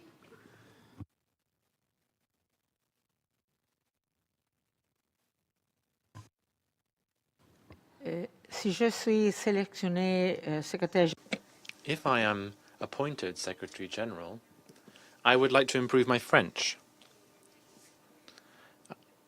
I will speak in English now.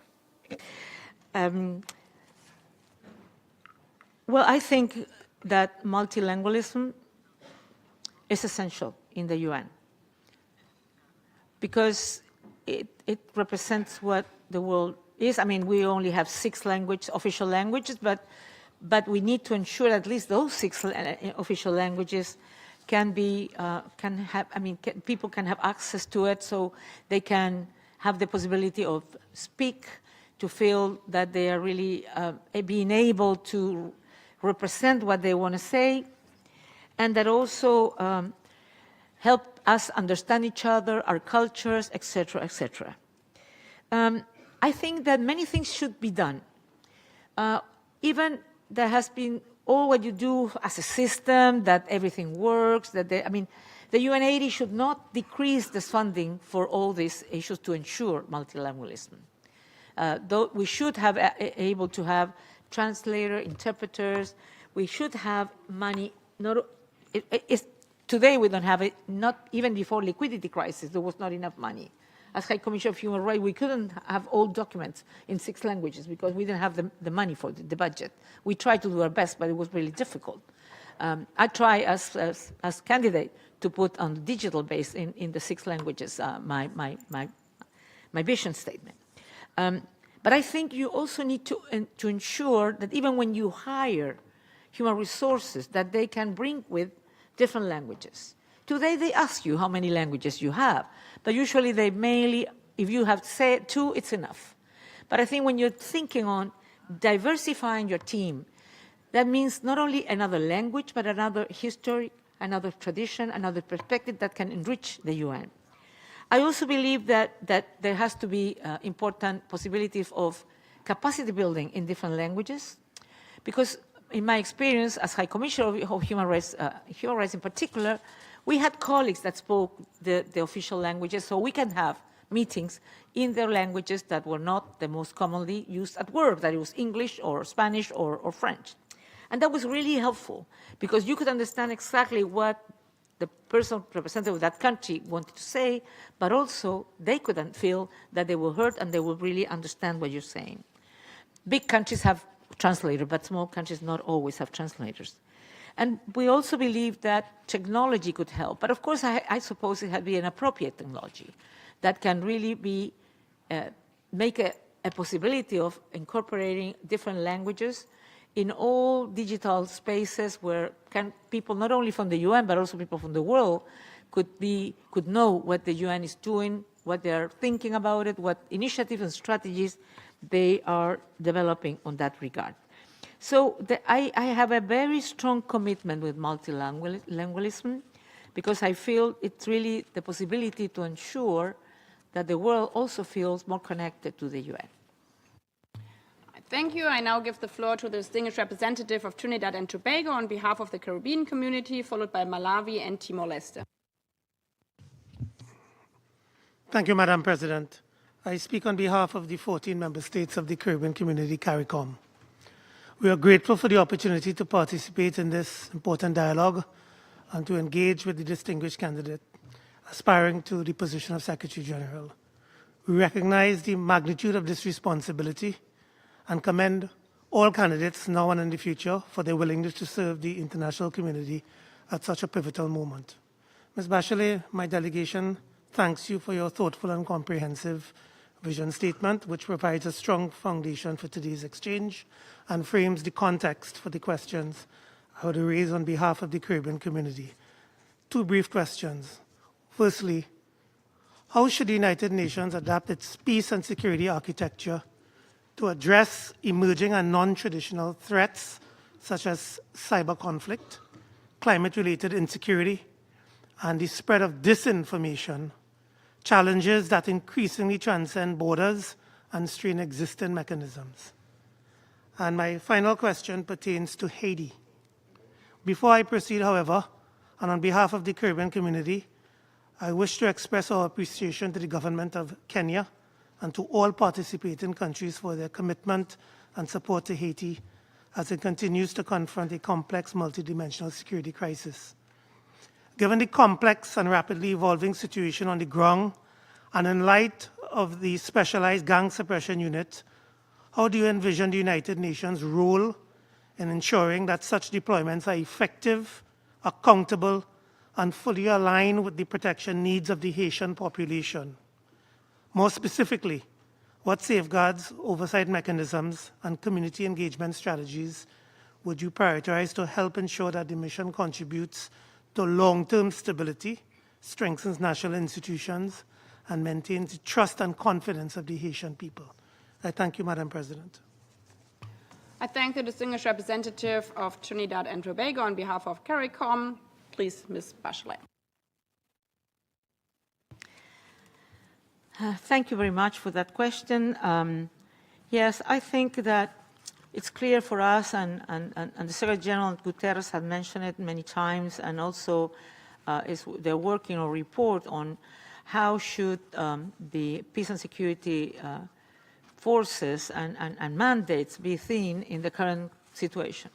Not only on the shrinking financial situation, that is one, of course, element that should be taken into consideration, but also in terms of the new challenges that peacekeeping forces need to confront, and that clearly, with the traditional conformation of peacekeeping forces, not necessarily are prepared to respond to this. And you mentioned cybersecurity, climate change, and transnational and criminal organizations. Of course, the Secretariat will, I think, will develop a report in like 4 weeks or something like that. But I've been thinking a lot of that on this because as Minister of Defense, I was aware, and we've sent, for the first time, Chile sent people to peacekeeping operation in Cyprus, in Haiti, and in Africa, and other places, in different contexts. And today, one of the things that every Secretary General has developed a report on peace and security. Kofi, I think it was Brahimi, then Ban Ki-moon, another one, and now is preparing the Secretary Guterres. One of the things that we have learned, and I think is still valid, is that the conflict where you have to deal with don't have a military response. It's not enough a military response. You need a political response because you need political solutions to the problems. And that's why the political component and the civilian component is as important as the police and armed forces component of a peacekeeping operation. But we need to believe what else we need to do in terms of being able to look at these new challenges. And we need to understand also that probably what we'll have to think about is that, not as in the past, that peacekeeping operations were multidimensional, big mandates that do everything, that we'll need to think on with a particular mandate on the particular situation and what is the most priority issue to deal with it. And probably to think on a special force with what is to that particular situation and not sort of a model that is a general model to every country in the world. The second thing on Haiti, and thank you for that question because Haiti is very close to my heart, being in my region, but also having been there many times and sending a peacekeeping operation there. And there is a huge complexity. I hope the UN, well, there is the BINU there that will continue working on supporting all what is needed through the country team. But also, of course, we will have the GSF, the Gun Suppression Force, that will be supported by this office of the UN to support logistically, operationally, and I think this is really important. One thing, though, that concerns me, to be honest, and I think we need to be very alert on that. Of course, we need to suppress gangs, but 50% of the gangs are children, and children and young children, probably doing the least important roles on gangs, but there's a lot of children. So we need to, I think, when the work is done by member states who have, like Kenya and others, who have been so generous to go into this job, is to look how these jobs are done and be aware that there's a lot of those combatants that are children, and what are the kind of measures to be taken to avoid that this can be a terrible situation. But Haiti needs to be supported. Thank you. I now give the floor to the distinguished representative of Malawi on behalf of the least developed countries, followed by Timor-Leste and the next civil society organization. PGA, Excellencies, I thank Madam Bachelet for presenting to us her vision of the position of the Secretary General. The LDC Group welcomes this transparent and inclusive process for the selection and appointment of the next Secretary General. The LDC Group expects that the next Secretary General must restore confidence in a charter-driven multilateral system, rescue the SDGs in LDCs, and ensure that no financial or political pressure is allowed to weaken the UN's dedicated support to the most vulnerable countries. Madam Bachelet, the LDC Group would like you to share your observations on the following questions, which reflect the core concerns and expectations of the group. On restoration of a charter-driven multilateralism. In today's deeply divided international landscape, multilateralism is clearly at a crossroads, and many decisions affecting our peoples are increasingly taken in informal or exclusive forums without meaningful engagement of LDCs. This trend undermines the central charter-driven role of the UN and weakens the voice of those most in need, including the LDCs. Our question is, if selected as SG, what concrete steps will you take to re-establish the UN as the central forum for addressing global peace and security, development and financing issues, and how will you ensure that LDCs meaningfully remain at the table to shape these decisions rather than remain on the margins? Secondly, on ensuring adequate resources and support for LDCs, LDCs are recognized as the most vulnerable countries, yet the level and quality of support they receive from the UN and development partners continue to fall far short of what is required to achieve the SDGs and implement the Doha Program of Action. The implementation gap is widening, especially in areas such as climate resilience, debt sustainability, and social protection. The question is, what will be your strategic approach to mobilize and direct adequate, predictable, and concessional resources to LDCs? And how will you reorient the UN development system so that supporting LDCs to achieve the SDGs becomes a visible system-wide priority at country level? The third question, as the UN faces unprecedented challenges from within and outside, what strategic approach will you undertake to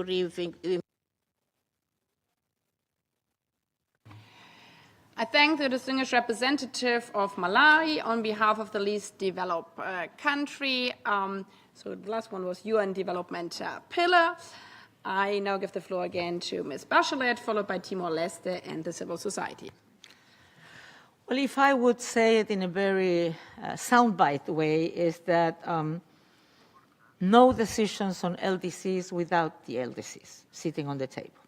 I think that would be my first comment, in terms that I truly believe that we need to ensure that their voices are heard, and that not only their voices are heard, but they can influence on the decision making. The second thing is we need to mobilize funds for LDCs, and how we do that. I think we need to convince that development of all is in the interest of all.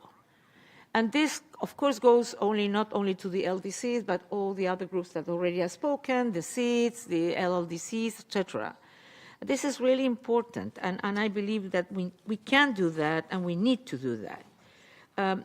It's obvious for many of us when you are not having the possibility of ensuring development, when you are living under climate crisis, there's a lot of these situations that you also described, Madam Representative, is that they feel migration, they feel conflict, they feel a lot of issues that afterwards, if you don't do what you need to do, and you have to do, preventing these things from happening, the international community, the General Assembly, and sometimes Security Council will have to deal with it in a more costly manner, costly in terms of lives of people, but also costly in terms of the needs of funding for that.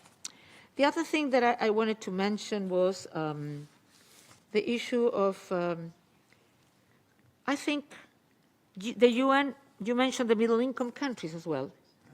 I think we need to have a UN approach for middle-income countries. Because, as we all know, being middle-income usually makes you not beneficiary of many of the financing possibilities, among others, concessional fundings. But we also know that middle-income countries hold the majority of the poor of the world.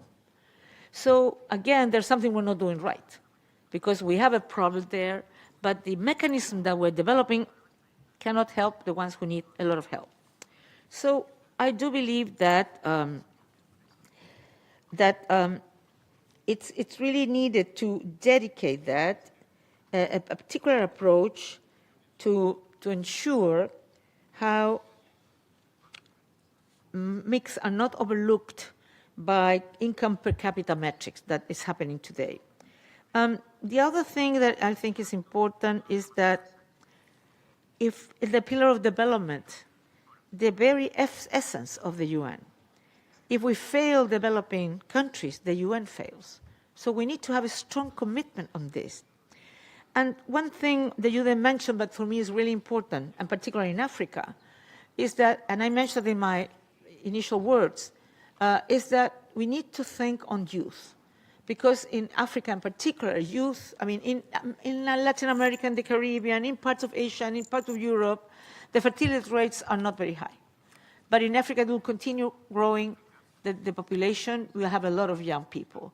So we need, on one hand, to be part of the processes, being it peacekeeping processes, development process, their voices to be heard, but also creating jobs so they can have hopes and opportunities.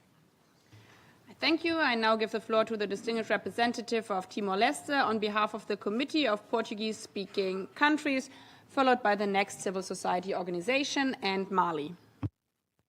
Excellency, Madam President, Excellency, Madam Bachelet, thank you for giving your briefings on your vision as the UN Secretary General.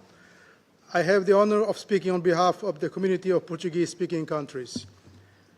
The CPLP spans 4 continents and is home to over 280 million people, united by a common language, shared heritage, and strong cultural ties. We are also connected by the ocean, which is central to our economies, our cultures, and our future. We attach the highest importance to the United Nations and the principles of multilateralism. In this spirit, and given the Secretary General's central role in guiding the organization, we have consistently held that the Secretary General must be fully committed to advancing meaningful UN reform and upholding the values and purposes enshrined in the Charter. We also underlined the need to ensure the full and balanced implementation of the UN main pillars as the foundation for a more effective, credible, and responsive United Nations. In this context, we would welcome your views on the following.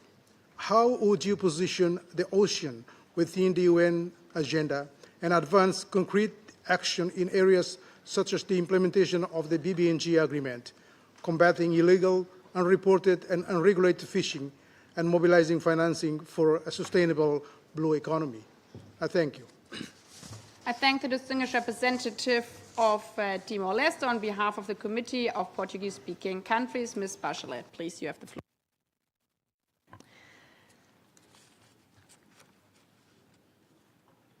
I thank Timor-Leste on representation of the Lusophonie.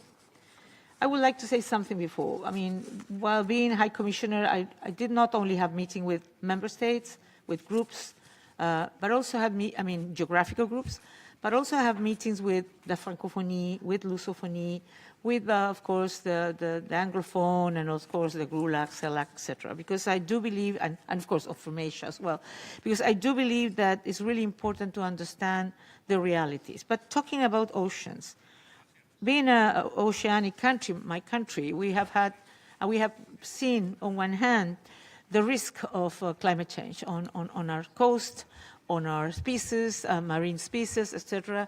So we work a lot on protected marine areas that will be very important to ensure that the ocean could still be a place where you can continue having life of a species.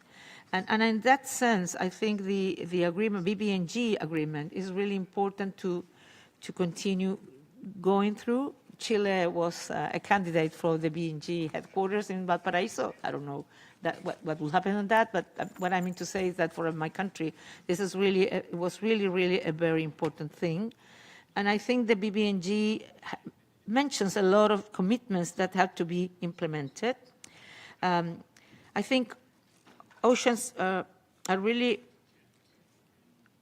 it's really critical, the entry into force of the BBNG, so we must move to structuring our cooperation on this regard. And in terms of combining IUU, I think full implementation of port states and measures agreements are essential. So there's a lot of things that need to be done on oceans, and if I am selected, I will do my best on that regard. I thank Ms. Bachelet. Now I give the floor to the next civil society organization and invite the Assembly to view a pre-recorded video by the Organization of Youth for a Secure Cyberspace. As threat to peace and security go beyond traditional conflict to include challenges such as cyber insecurity and transnational risk, how will you adopt the United Nations peace and security system to remain effective while ensuring inclusive participation of youth and underrepresented regions? Thank you. I thank the representative of the Organization of Youth for a Secure Cyberspace. Please, Ms. Bachelet, you have the floor. Well, I think we already have, like we have Resolution 1325 on women, peace and security. We have also IPS, youth, peace and security. And I think we need to implement that. We need to ensure that young voices are part of these processes. For many reasons. First of all, because, of course, in many countries where there are issues and conflict of peace and security, the big amount of the population is under 35 or under 30. So you have the youth voices, and the possibility of youth being part of the solution is high, is really important.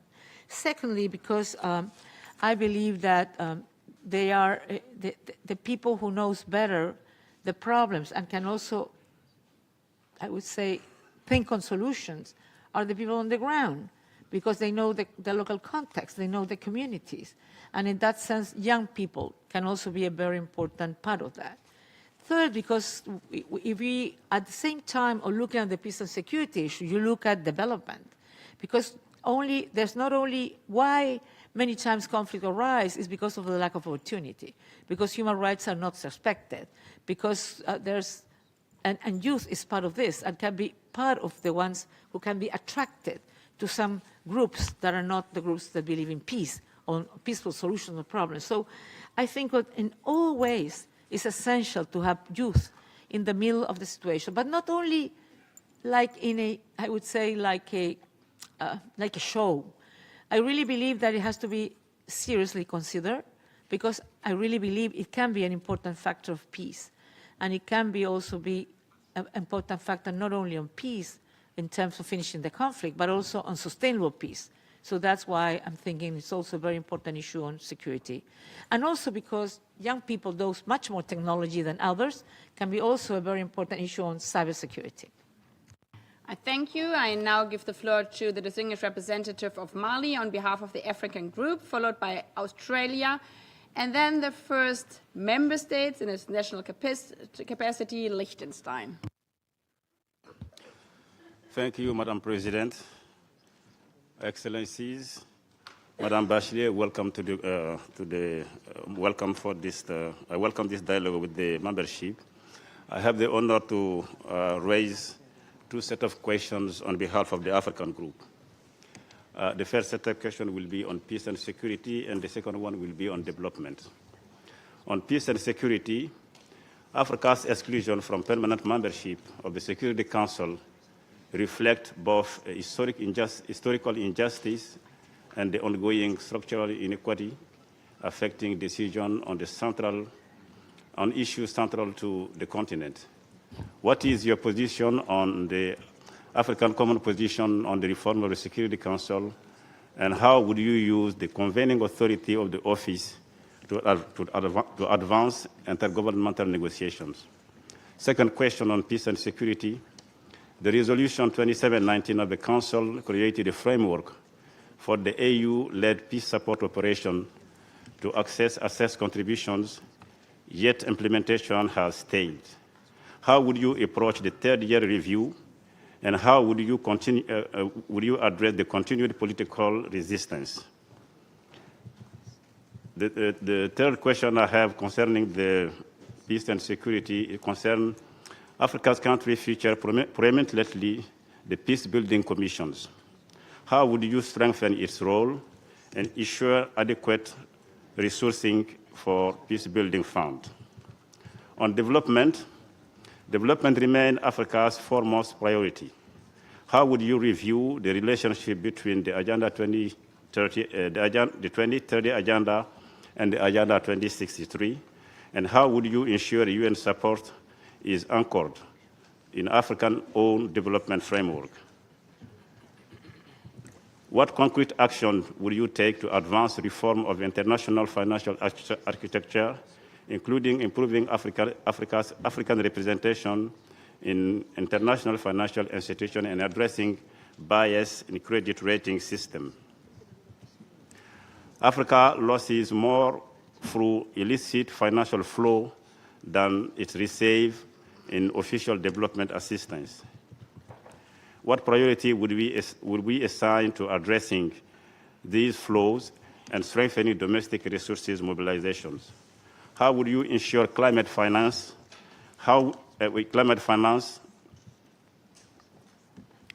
Mechanism, including loss and damage fund? I thank you. I thank the distinguished representative of Mali on behalf of the African Group.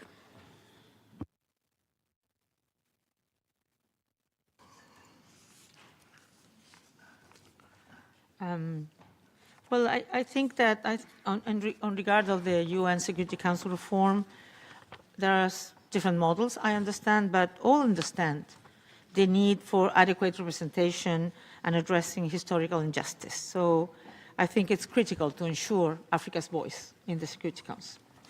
In terms of and the same happens with the IFIs.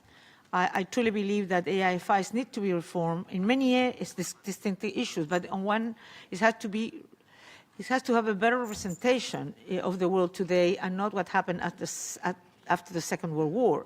So we also need to improve IFIs reforms so that we can have those voices there, analyze exactly, I mentioned before, if the mechanisms that today are working in the World Bank on IMF are the ones that countries more in need are needed. And my impression is not.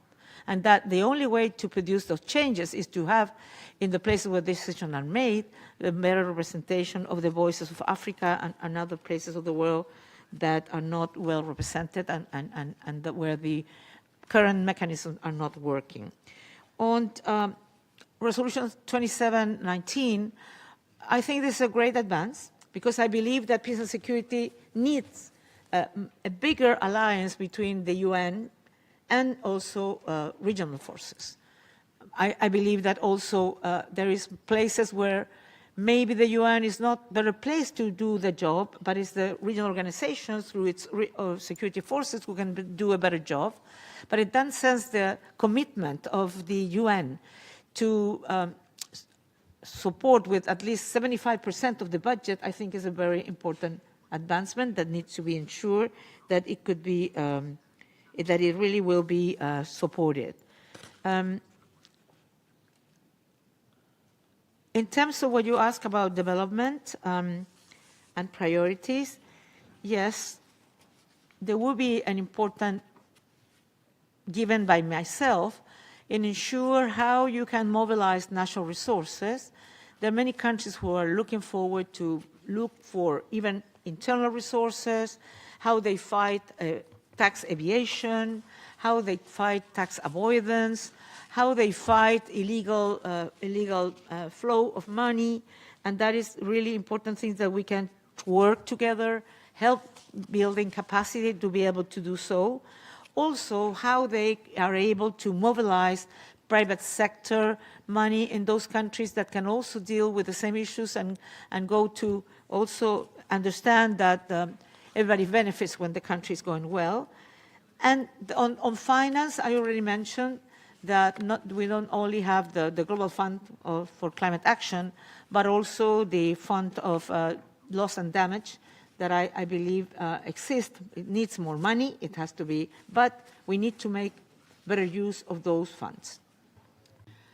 I thank you. I now give the floor as the last speaker for groups to the distinguished representative of Australia, also speaking on behalf of New Zealand, followed by Liechtenstein and Sierra Leone.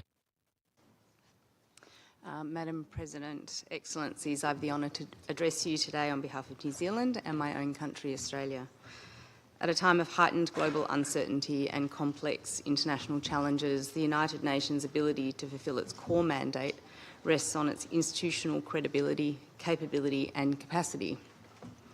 Institutional credibility requires bold and principled leadership, including the ability to deploy the Secretary-General's good offices and political courage and effort. Institutional capability requires a UN that's focused on upholding all three pillars of its work and translates early warning into early action. Institutional capacity requires experienced and ethical management and realistic and fit-for-purpose mandates that sharpen effectiveness and delivery. How do you think the UN80 initiative is working to align leadership, authority and resources to restore confidence in the UN and enable it to deliver results against the three pillars? How would you build on the UN80 initiative to make it more effective? Thank you. I thank the distinguished representative of Australia, also speaking on behalf of New Zealand.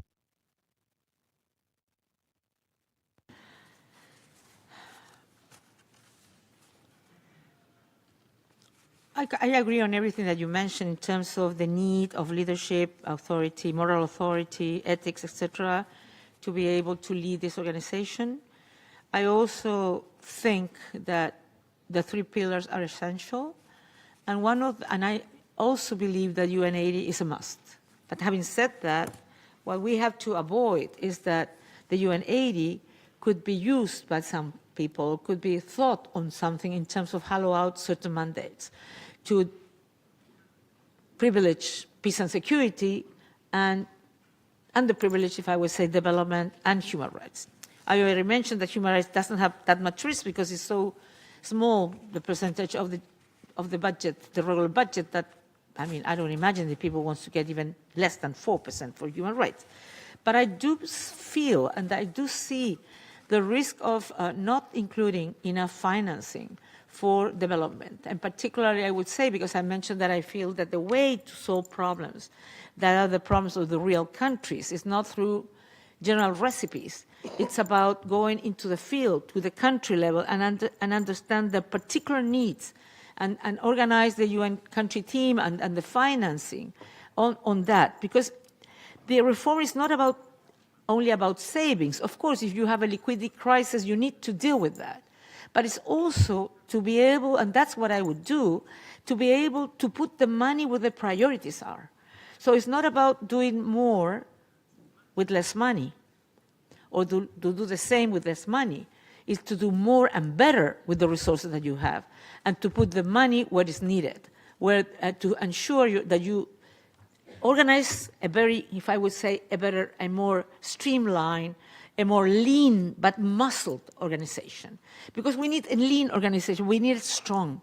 Because the UN is not strong, and particularly in the field presence, and also in the different levels, we're not going to be able to fulfill what the world expects from us. So we need to do the UN80, but we need to be aware of the risks that we need to avoid.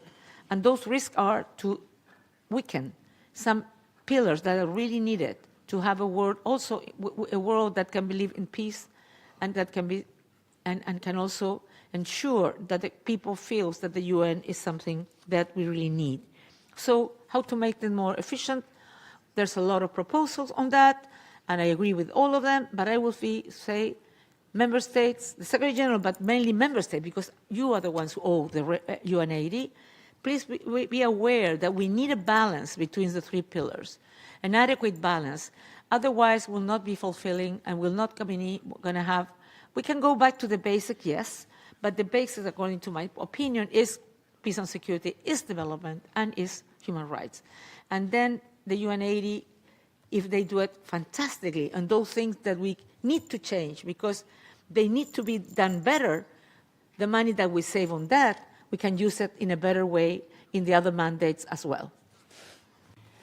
I thank you. Now we come to member states in their individual national capacity. I would like to remind you that speaking time is now 2 minutes, also being implemented by microphone cutoffs. I would also like to remind you, Madam Candidate for Secretary General, Ms. Bachelet, please answer within the 2 minutes, because we will end at 1:10 short, giving fair conditions to everyone. We started a bit later, so we have 3 hours for the question from the membership. So this means we have 46 minutes left. If you're shorter than 2 minutes, you give more opportunities to other member states to ask their question. On this note, we start with Liechtenstein, followed by Cuba, and then the next civil society organization. Thank you, Madam President. Madam Bachelet, all protocol observed. I have 2 questions with respect to the 2 leadership positions you've held within the UN system on UN Women and as High Commissioner for Human Rights. You must undoubtedly be aware that we're currently discussing a possible merger of UN Women and UNFPA. Given your really unique experience and expertise, because you essentially built that office, UN Women, is this something that you recommend us to do? Is this a good idea? On the second one, I'm interested in your view of the division of work between the SG and the High Commissioner for Human Rights. I think there is a natural expectation that in the case of massive violations of the UN Charter, people will always look at the SG and to hear the voice of the SG in the case of a violation of Article 2.4 and in cases of aggression.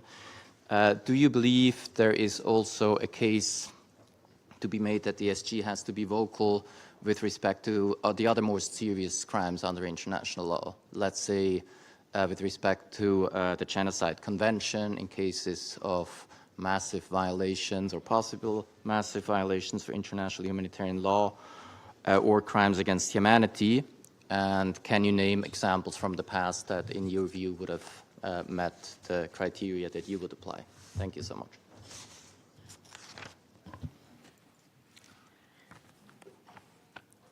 Should I answer? Yep. Okay.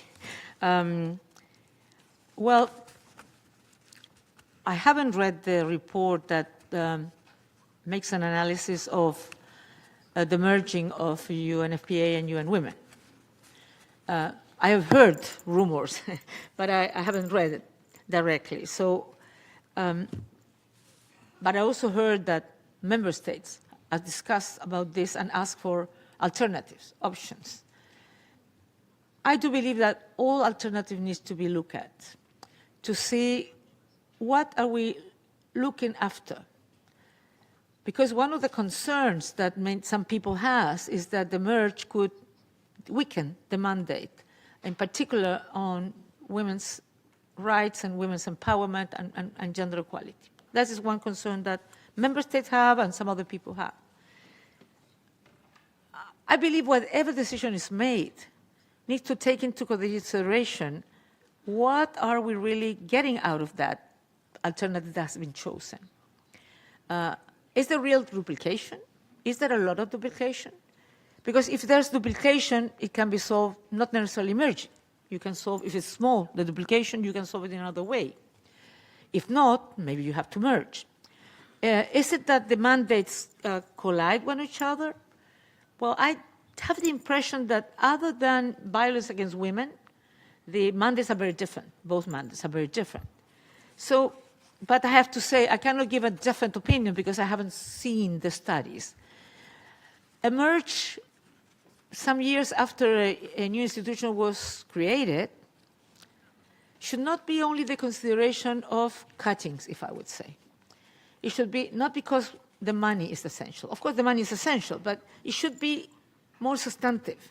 It should be but because we really believe that Emerge will produce the best results for both mandates. Otherwise, maybe it's better to look for different options. In terms of the Secretary General and High Commissioner, I do believe that the High Commissioner always has to be the voice of the voiceless and has to sometimes finger point, sometimes not finger points, and do all the things needed, preventive diplomacy, etc. But when we're talking about genocide, atrocities against humanity, silence is not an option. I thank you. I now give the floor to the representative of Cuba, followed by the civil society organization and civil. Señora Presidenta. Madam President and distinguished Ms. Michelle Bachelet, Cuba welcomes the opportunity for these interactive dialogues with the candidates for the post of Secretary General in an open, transparent and inclusive way. We align ourselves with the statements made by the G77, the NAM and AOSIS, and we'd like to ask the following two questions in our national capacity. First, faced with the growing escalation of conflict and the proliferation of bellicose narratives, what actions will you take as Secretary General to promote a culture of peace, the peaceful settlement of disputes, and respect for the principle of the non-use of force? And second, faced with the persistent failure to comply with financial and climate commitments by developed countries, what role should the UN play in guaranteeing the accelerated implementation of the Sevilla Commitment and other multilateral agreements, above all to mobilize new, additional and predictable resources and to ensure the effective implementation of those commitments, including debt relief? Thank you. I thank the distinguished representative of Cuba. Please, Ms. Bachelet, you have the floor.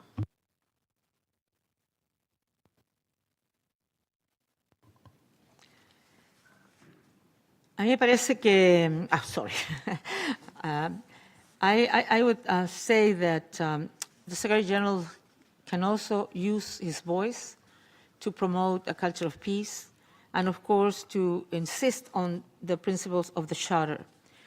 It needs to be the voice of the Charter, the Secretary General, and insist on what the Charter principles and values are, and it's clear in terms of many of these things that are mentioned in terms of the use of force.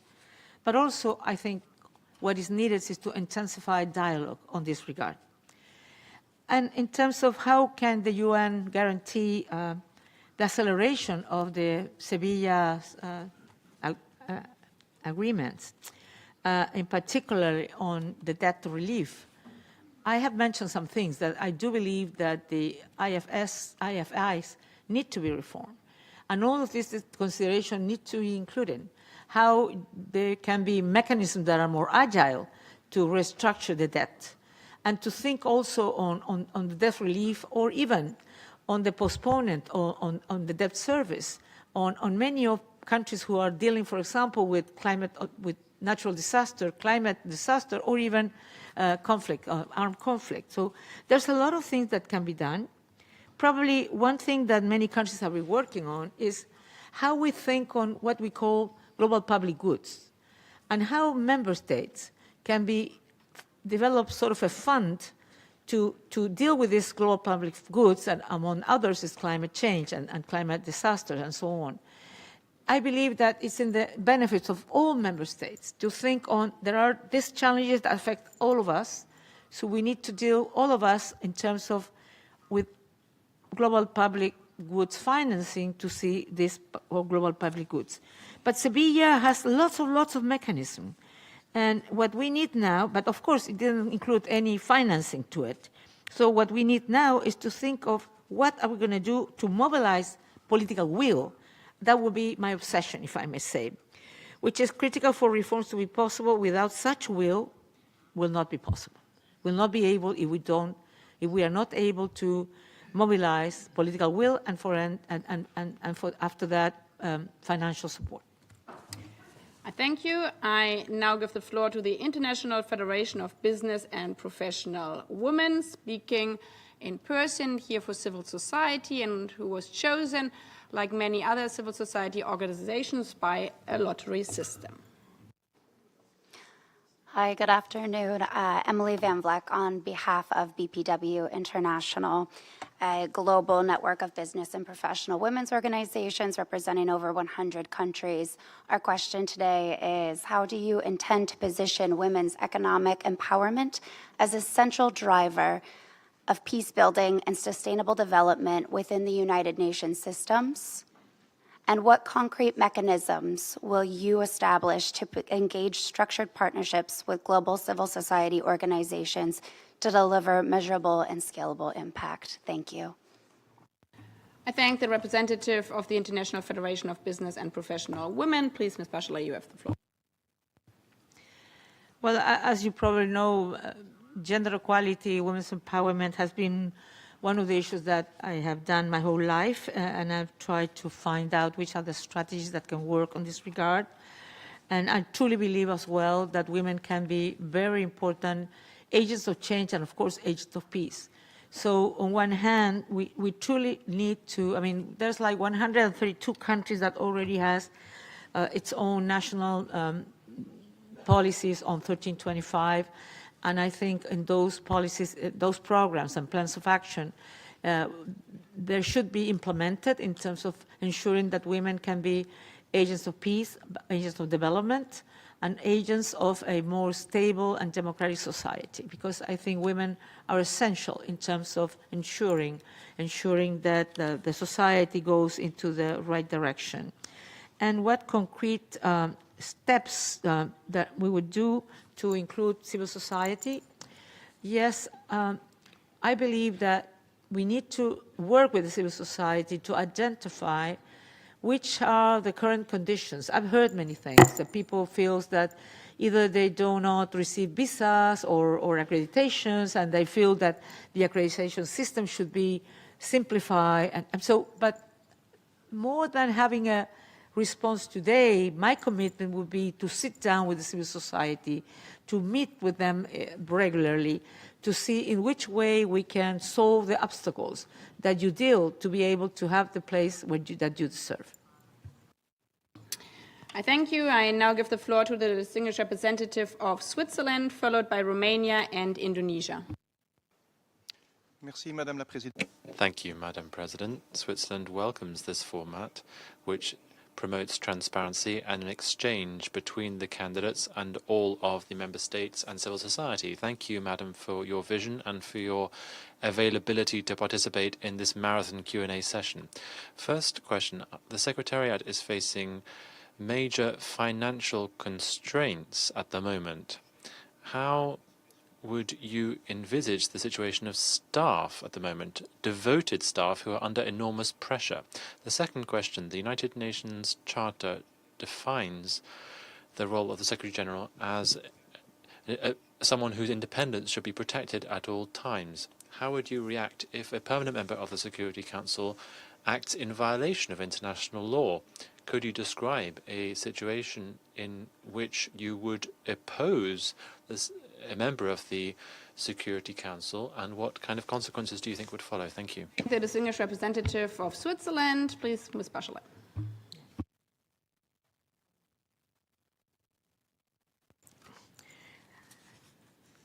I think that it's true that our personnel is facing a lot of difficulties while being on the field. And that's why I do believe that we have to have human resources policies that support him, value them, protect them. But not only that, I also believe that we need to have mobility policies. Having been as High Commissioner, we had colleagues there that were in very difficult duty stations, even duty stations where they couldn't bring the family for years. And they wanted to go into other places, easier places, or even headquarters, and it was not possible. And I asked, and I talked to human resources here in New York to say, look, we need to have a mobility strategy. I mean, if people want to go up in their career, they cannot be always in headquarters. They need to go to the field. They need to be there with the people. They need to understand what the real conditions are on the ground. So I really believe what we need to do to look all what we can do to support our people. We also, even during the pandemic, we also created, I would say, mental health support, because it's very difficult for our people to being during the pandemic times, but also having the commitment to continue fulfilling their jobs. But also we expect service and effectiveness anyway. So we can protect, support, but also we expect commitment, and we expect the possibility of being effective. Yes, that's something is everybody asks is how are you going to deal with the political pressures, particularly from the more powerful countries, and how you can avoid political pressures. I don't think political pressures can be avoided, but what you have to have is a real attitude on how you deal with that. And in my life, have shown that I can be independent. Every time that was needed, I could be independent, even I received a lot of pressure. I thank you. I now give the floor to the distinguished representative of Romania, followed by Indonesia and Namibia. Thank you, Madam President. I want to use 10 seconds of my time to acknowledge the important work, the solid work that you have put together in this process, and the acknowledging the complementary role of the Security Council of the General Assembly in selecting the Secretary General as defined through the revitalization process. Mrs. Bachelet, I think a number of questions have been addressed. I want to ask you something about the trend that we see here in the United Nations. There is we are faced with increasing situations on different topics where consensus is no longer possible or not feasible. And I would like to get your view on the preservation of consensus as a prerequisite for the legitimacy and sustainability of the United Nations, and how do you regard the tentative shift to a more majority-based decision-making processes? Thank you very much. I thank the distinguished representative of Romania, please. I believe that consensus must be chased always, always. We have to be, I don't know if the word is stubborn or persistent, but both of these. You need a lot of persistency to try to get to the biggest possible consensus. Though that means that at the same time, we cannot paralyze. Some people have the opinion that consensus is not synonymous with unanimity. That consensus means the big majority. But that's something that the member states have to decide, how they understand consensus. But I truly believe that if possible, to get consensus and the big majorities, or the whole majority or the big majorities of member states after one decision is key to the relevance and the importance of what UN is doing. Is it always possible? I'm not sure. Being a president, we try to do that, but sometimes it's not possible. And sometimes not even possible in your own coalition, if I may say. So it's up to you, member state, to decide how you deal with this issue of consensus. But the only thing I would say, lack of consensus cannot mean silence, cannot mean paralysis. Thank you. I now give the floor to the distinguished representative of Indonesia, followed by Namibia and the next civil society organization. Thank you, Madam President. Excellency, we thank you for sharing your vision, and we also take note of your overreaching vision where the United Nations is to serve the member state and citizens and to put forward dialogue. We believe the role of Secretary General is more critical than ever when multilateralism is facing increasing fragmentation, and the Secretary General must serve as a moral leader and bridge builder. In this regard, Indonesia would like to pose following questions. First, with multilateralism under increasing strain, do you believe incremental reform is sufficient, or is there a need for more fundamental recalibration to the system? How will you overcome resistance to change while ensuring the UN adapts to current and future realities? Second, in an era of complex fragmentations, how do you intend to revitalize the UN roles as a prominent forum for open dialogue among leaders to foster mutual understanding and solidarity? And last, how do you envision strengthening meaningful youth participation in shaping global norms and contributing to forward-looking and future-ready multilateral solutions? We look forward to your insights. Thank you. I thank the distinguished representative of Indonesia, please. Well, to be honest, I don't think the UN80 will be the only factor that will make multilateralism important. I mean, UN80 will solve one part of the problem, that it is that the UN, in terms of managerial issues, in terms of worthy leadership, in terms of relevance, in terms of avoiding all the kind of things that you know are producing now, will make it more efficient, more effective, and so on. But I believe multilateralism that has been contested, but some, needs more than the UN80. And probably it will need something that is not today on the UN80 ambition, and it was never in the UN80 ambition. We know, and many of you have mentioned the world, how it is today, and how the rules-based order have been contested and challenged for many countries, or some countries.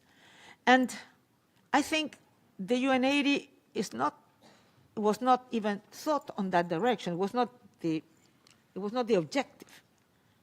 So, and we don't know where the order of the world, what will be the order of the world in some years. We don't know. It is in the process of changes.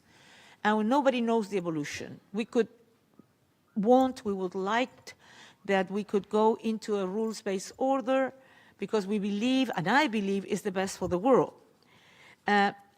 So I guess, apart from the UN80, we will need to discuss, if I'm Secretary General, that other issue, how we ensure that we are having the UN that the world needs in this new context that are completely different than old contexts. Incremental reform might be the only possibility, but doesn't mean lacking ambition. We need to have the ambition to understand if the UN is the one, if the UN doing what we have done in the past, improving all the mechanisms that the UN80 needs to improve, but if there's something else that we need to do. And of course, I believe that, again, that the way of revitalizing the UN is the UN80, but also the possibility of the UN present, the UN visible, the SG visible, and also delivering on the results that people are expecting. Thank you. I now give the floor to the distinguished representative of Namibia. Thank you, Madam President. Namibia congratulates you on your nomination and acknowledges the positive contributions you have made towards a better world.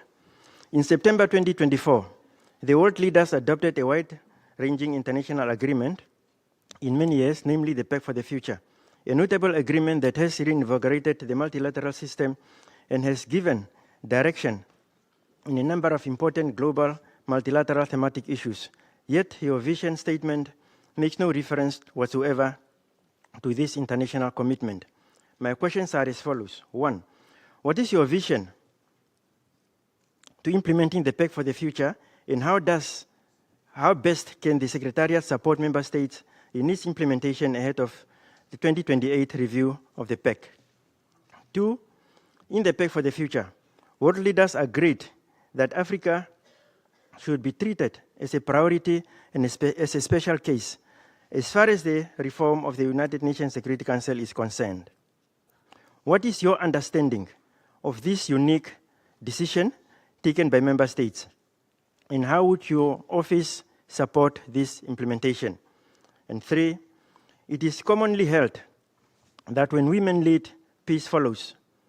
And in the true spirit of the Women, Peace and Security agenda, what advantage would you, as a woman, be bringing in addressing global hotspots that are plaguing the world, particularly in Gaza and Sudan?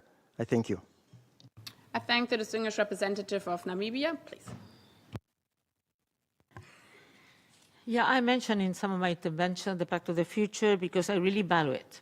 I think it was a great result. It was an agreement that really put the essential, important commitments of the international community, of the General Assembly, and I think we need to implement it. I understand the Secretariat is working on ways to implement it, and of course we will implement it and continue on that direction. I believe that it was really important that the Pact of the Future considered that Africa wasn't a priority, because it is a priority. Of course, we all know that Africa has huge opportunities, but also it has challenges, and many of those challenges need to be considered in a very specific way. And also, I already mentioned that on the Security Council, we need a better representation. And if there are regions of the world that aren't well represented, they should be represented. On women and peace and security, yes, women can be very important agents of peace because they are there in the territory, because they're part of the communities, they're very active on that. Because women tend to dialogue, that doesn't mean that women cannot fight and cannot be aggressive sometimes or cannot be like any other person, but women understand the importance of dialogue, the importance of peace, because there are the children who go to war, there are the children who have to go as soldiers, and because they understand also that the importance of a sustainable peace society will provide to their families, to the future generation, opportunities that conflict and war does not provide. So I feel that a woman, as Secretary General, can also bring this issue of dialogue and a very strong commitment to use all possible means for pacific resolution of conflicts, all possible means on prevention.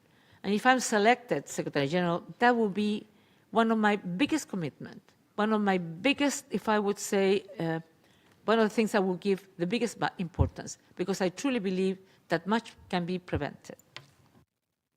Thank you. I now give the floor to the representative of the Civil Society, Center of Studies and Research in International Relations at Facultades de Campinas, here in person in the room, followed by the Russian Federation and India.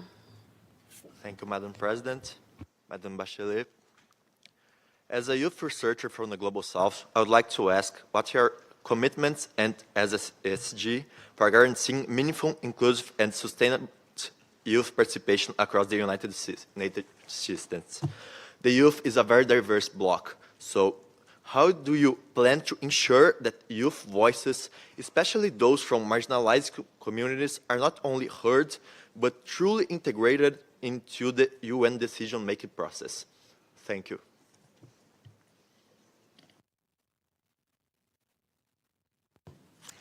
Well, I think that The only possibility for that is that not only you can discuss on which can be the role of youth using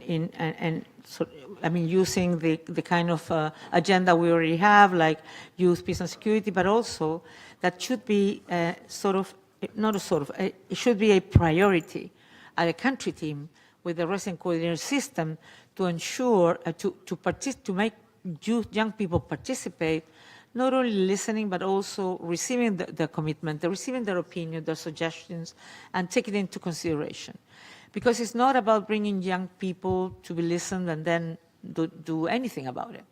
But I believe that this must be not only at the global level, but also at the regional level, at a national level, but also at the local level, in municipalities, in many places. And I think that the right place to do that is at the national level, and that will be one of my instructions to the resident coordinating system, to work much stronger with young people at the community level, but also with students, with young professionals, etc., so they can really be part of the solutions of society. I thank you. I now give the floor to the distinguished representative of the Russian Federation. Madam President, Russia believes it's necessary to choose the best possible candidate that will meet the highest standards of professionalism, competence, and commitment to the purposes and principles of the UN Charter in their totality and as they are interlinked. Part of my questions have already been asked by other delegations, and so in that regard, I would like to ask Ms. Bachelet, does the Secretary General has the is right to be guided by General Assembly decisions that do not enjoy consensus and which go beyond their purview under the UN Charter, particularly when that issue is being considered by the Security Council? Secondly, do you believe that the principles of the UN Charter can be ranked in order of importance? And does the Secretariat have the right to interpret the Charter and arbitrarily decide in which cases the principles of self-determination should be applied and in which territorial integrity should be applied? Thank you very much. I thank the distinguished representative of the Russian Federation. Please, Ms. Bachelet, you have the floor. Well, I think that each organ of the United Nations must act within the competences assigned to it by the Charter and the whole Charter, not part of it. The Secretariat, being a principal organ of the United Nations, must do it, not more, no less. So this is what I will do if selected. And I will abide by all decisions of the General Assembly and all other organs of the UN. I believe that is my duty as Secretary General, and I will apply this consistently. On your second question, if there is certain hierarchy or whatever among the principles, well, probably the ICJ, the OLA, the international judges and lawyers, everywhere could be more placed to opine on that matter. In any case, for me, it is very clear, and I said before, all organs must abide by the Charter in its entirety and in all its interrelations. If selected, I certainly intend to do that as an operational commitment every day. Thank you. We have now 12 minutes left, so we have to see how many more speakers we can take. The shorter you are, the more speakers we can hear. The next ones on the list are India and Peru. So I now give the floor to the distinguished representative of India, followed by Peru and Mauritania. Your Excellency, President, distinguished candidate, Excellencies, all protocols observed. A large number of key points and issues were covered in the ongoing discussions. The 9th decade of the UN must be one of leadership and hope. We appreciate your efforts in articulating your vision and plan of action to the member states. I would like to raise 2 issues and seek your perspectives on the same. 1. It is evident that today the UN Security Council framework reflects the realities of a different era. Your vision statement advocates sustaining and advancing ongoing reforms at the UN. I request you to elaborate the steps you plan to pursue in order to realize this objective. Second, your vision statement puts special attention towards small island developing states, LDCs, and landlocked developing countries in view of sustainable development. We are keen to know more about your thoughts and approach towards achieving the developmental goals of the Global South. Thank you. I thank the distinguished representative of India. Please, you have the floor.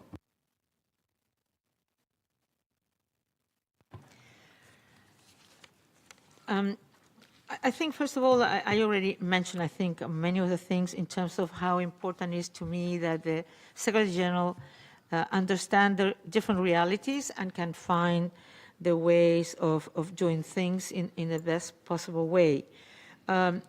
It's clear for me that the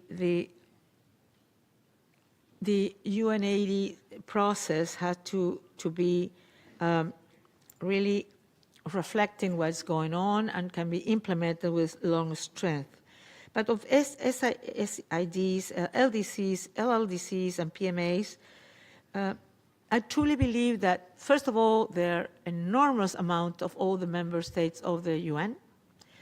They have to have their priority they really need. They have to have the finance, political priority, first of all, but also from that political priority, and also, as I mentioned before, you also need to ensure that they're well represented in the different decision-making positions at the UN and at the Secretariat, and that so that their voices are heard not only in certain particular group meetings, like talking about the situation of SDGs, of of LDCs and seeds and so on, but on the daily basis. And I think that also, as I mentioned before, the possibility of ensuring that at the country level this is really accepted. But also, I think that structural reforms that combine efficiency, effectiveness, that can strengthen the ability to serve member states is something that will be an important part of my tenure if I'm selected, but also prioritizing the needs of the Global South. Thank you. I now give the floor to the distinguished representative of Peru, followed by Mauritania. Gracias. Thank you, Madam President. And I'd like to thank distinguished President Bachelet for her presentation. Peru is taking part in this dialogue with the staunch commitment to strengthen the UN to ensure that we can urgently address the challenges facing humanity. Inspired by Javier Pérez de Cuellar, who was the first Secretary General to come from our region, we reaffirm the importance of leadership that can generate consensus against the current international backdrop that is marked by increasing complexity, volatility, and uncertainty. We agree with the relevance of the two topics that have been put forward for this dialogue to strengthen trust in the UN and also to promote the three pillars of the organization: peace and security, development, and human rights. Peru, in line with what the Act has put forward, we'd like to make the following questions. What is your vision on the role that Latin America and the Caribbean can and should play as a region of peace and democracy to help defend the principles of the UN Charter and strengthen multilateralism? How can we balance the three pillars of the UN within the context of the UN80 process and accelerate the implementation of the 2030 Agenda?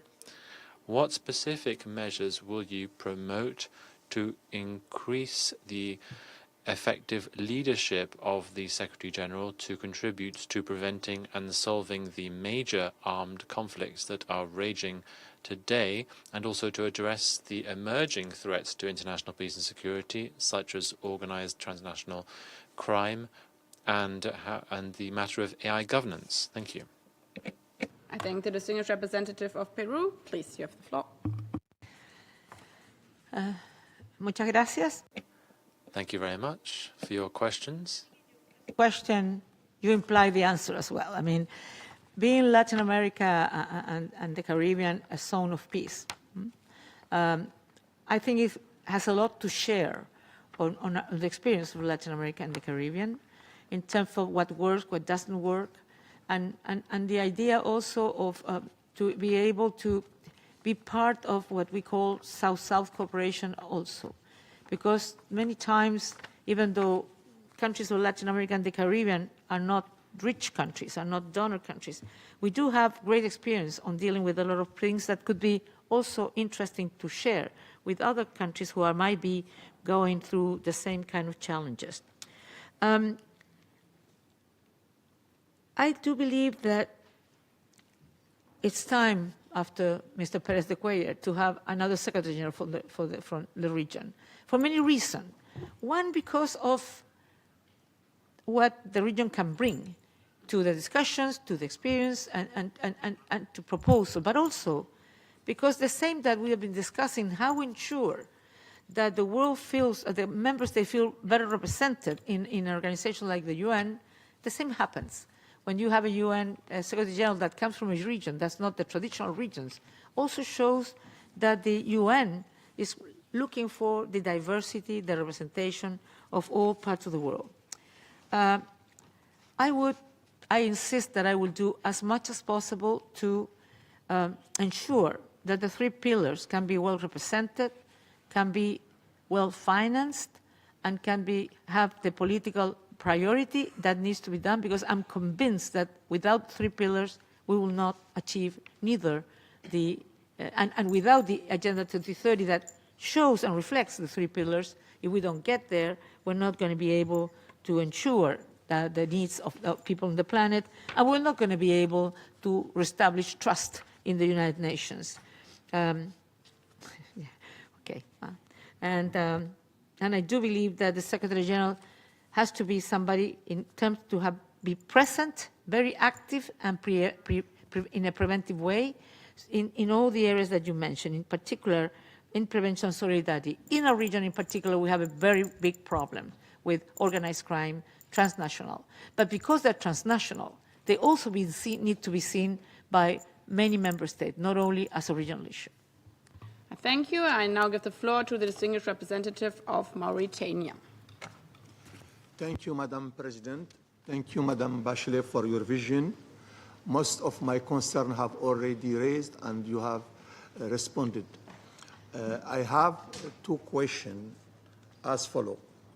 How you will enact policy to lessen climate change impact and food insecurity in the region of Sahel, some of the root causes behind terrorism and instability in the region and in Africa as a whole. My second question is, what is your view and thought on the promotion of tolerance and interfaith dialogue and the combat of Islamophobia? Thank you. I thank the distinguished representative of Mauritania for giving the floor to Ms. Bachelet. The last speaker we will hear, given the time, is the representative of the United Kingdom. Please, Ms. Bachelet, you have the floor. Yes, I agree with that. When we're thinking on crisis on the Sahel or problems on the Sahel, we need to look at the root causes. I mean, not only the Sahel, but because you're asking about the Sahel, that's the region where you come from. And I think you mentioned it right. There is a mix of climate change issues that produces changes in the agriculture possibilities, but also ethnic groups, conflicts that makes farmers and herders many times not being able to develop adequately their task, produce food insecurity, and food insecurity is the source of conflict. So again, that's why we need to go and think on the needs to balance the three pillars, because when we talk about conflicts, we need to balance, and it's essentially a matter of political choice. Not easy ones, but possible. We need to ensure that. We need to do actions to ensure leadership, and leadership that be true to the Charter. I truly believe that it's critical to address the root causes of conflicts in any part of the world and try to support, in case of food insecurity, to ensure that we can provide food. We can with different strategies and projects, water, but also how we support agriculture, how we support agriculture with AI, because we know now with AI we can understand meteorological changes, we can make better decisions in agriculture, for example, and we can see what is lacking, and we can see what we can do about it to ensure that food is produced, that we have enough water, and so on. And on the dialogue between religions and the fight against Islamophobia, I truly believe on the dialogue of religion, of leaders. In my country, I will mention it because I'm not talking in abstract, I'm talking about personal experience. We developed in the presidential palace, we had a department on inter-religious relationships, and it was really very important. All religions that are present in my country were sitting there, of course, Muslims as well, and Jewish, and Christians, and Catholics, and also some others. And it really worked. And it really worked well to find solutions to many problems. Even when they have to discuss the reform of the Constitution, they did a very important exercise on this. So I truly believe this is possible, and it's very important to fight on all forms of intolerance, of course, including Islamophobia. I thank you. As the last speaker for the morning session, I give the floor to the distinguished representative of the United Kingdom. Thank you, Madam President. And thank you, Madam Bachelet, for setting out your vision for the role of Secretary General and your explanations over the past 3 hours. And thank you, President Baerbock, for convening these dialogues. We welcome this initiative, which offers member states and civil society an opportunity, a meaningful opportunity, to engage in this important process. Now, I would like to focus on UN80. You have answered questions so far on the substance and the direction. I would like to focus on the follow-through and leadership. UN80 rightly is framed as a continuous process rather than a one-off exercise.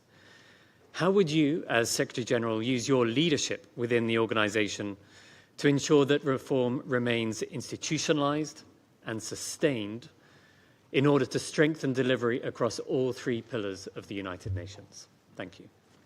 I thank the distinguished representative of the United Kingdom. Please, Ms. Bachelet.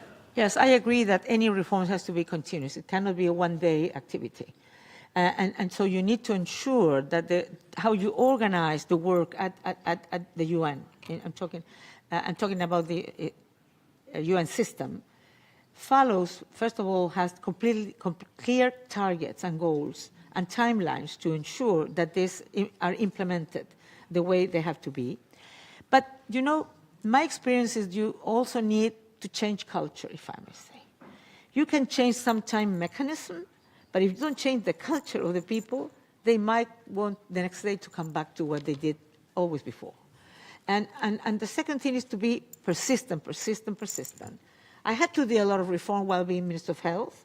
And then, you know, 1 year later, people are trying to do the same as before. And it happens everywhere, and also with the police forces, etc. So you need constant, if I would say, capacity building on your teams, on the heads, but also on the team, to understand that it's not only something that we do because we're saving money, it's because we need to do it better. Even with the same resources, we need to do it better. Of course, when you have a liquidity crisis, it's an incentive to do what maybe you didn't do in the past. But I truly believe that culture, in terms of how we understand that how we develop the commitment we have with the world, is that we, as UN, do it the better possible way, is something that is essential. It's not only about cutting some things, it's not only about duplicating something, because, yeah, you can stop that maybe tomorrow. Somebody else will be creative enough and create another duplications. And you also need to be very alert that it is going in the direction that member states have decided to. I thank you. We have now come to the end of this interactive dialogue. I would like to thank Ms. Bachelet, and as one ambassador said, for this marathon of questions.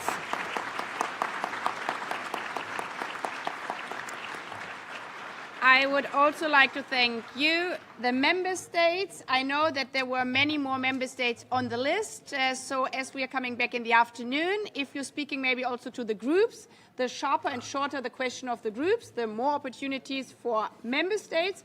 Before adjourning, I would like to remind member states that the next interactive dialogue will be with Mr. Rafael Maranhão Grossi. It will take place this afternoon at 3 p.m. in this same chamber. I wish you all a good lunch. The meeting is adjourned. Thank you very much.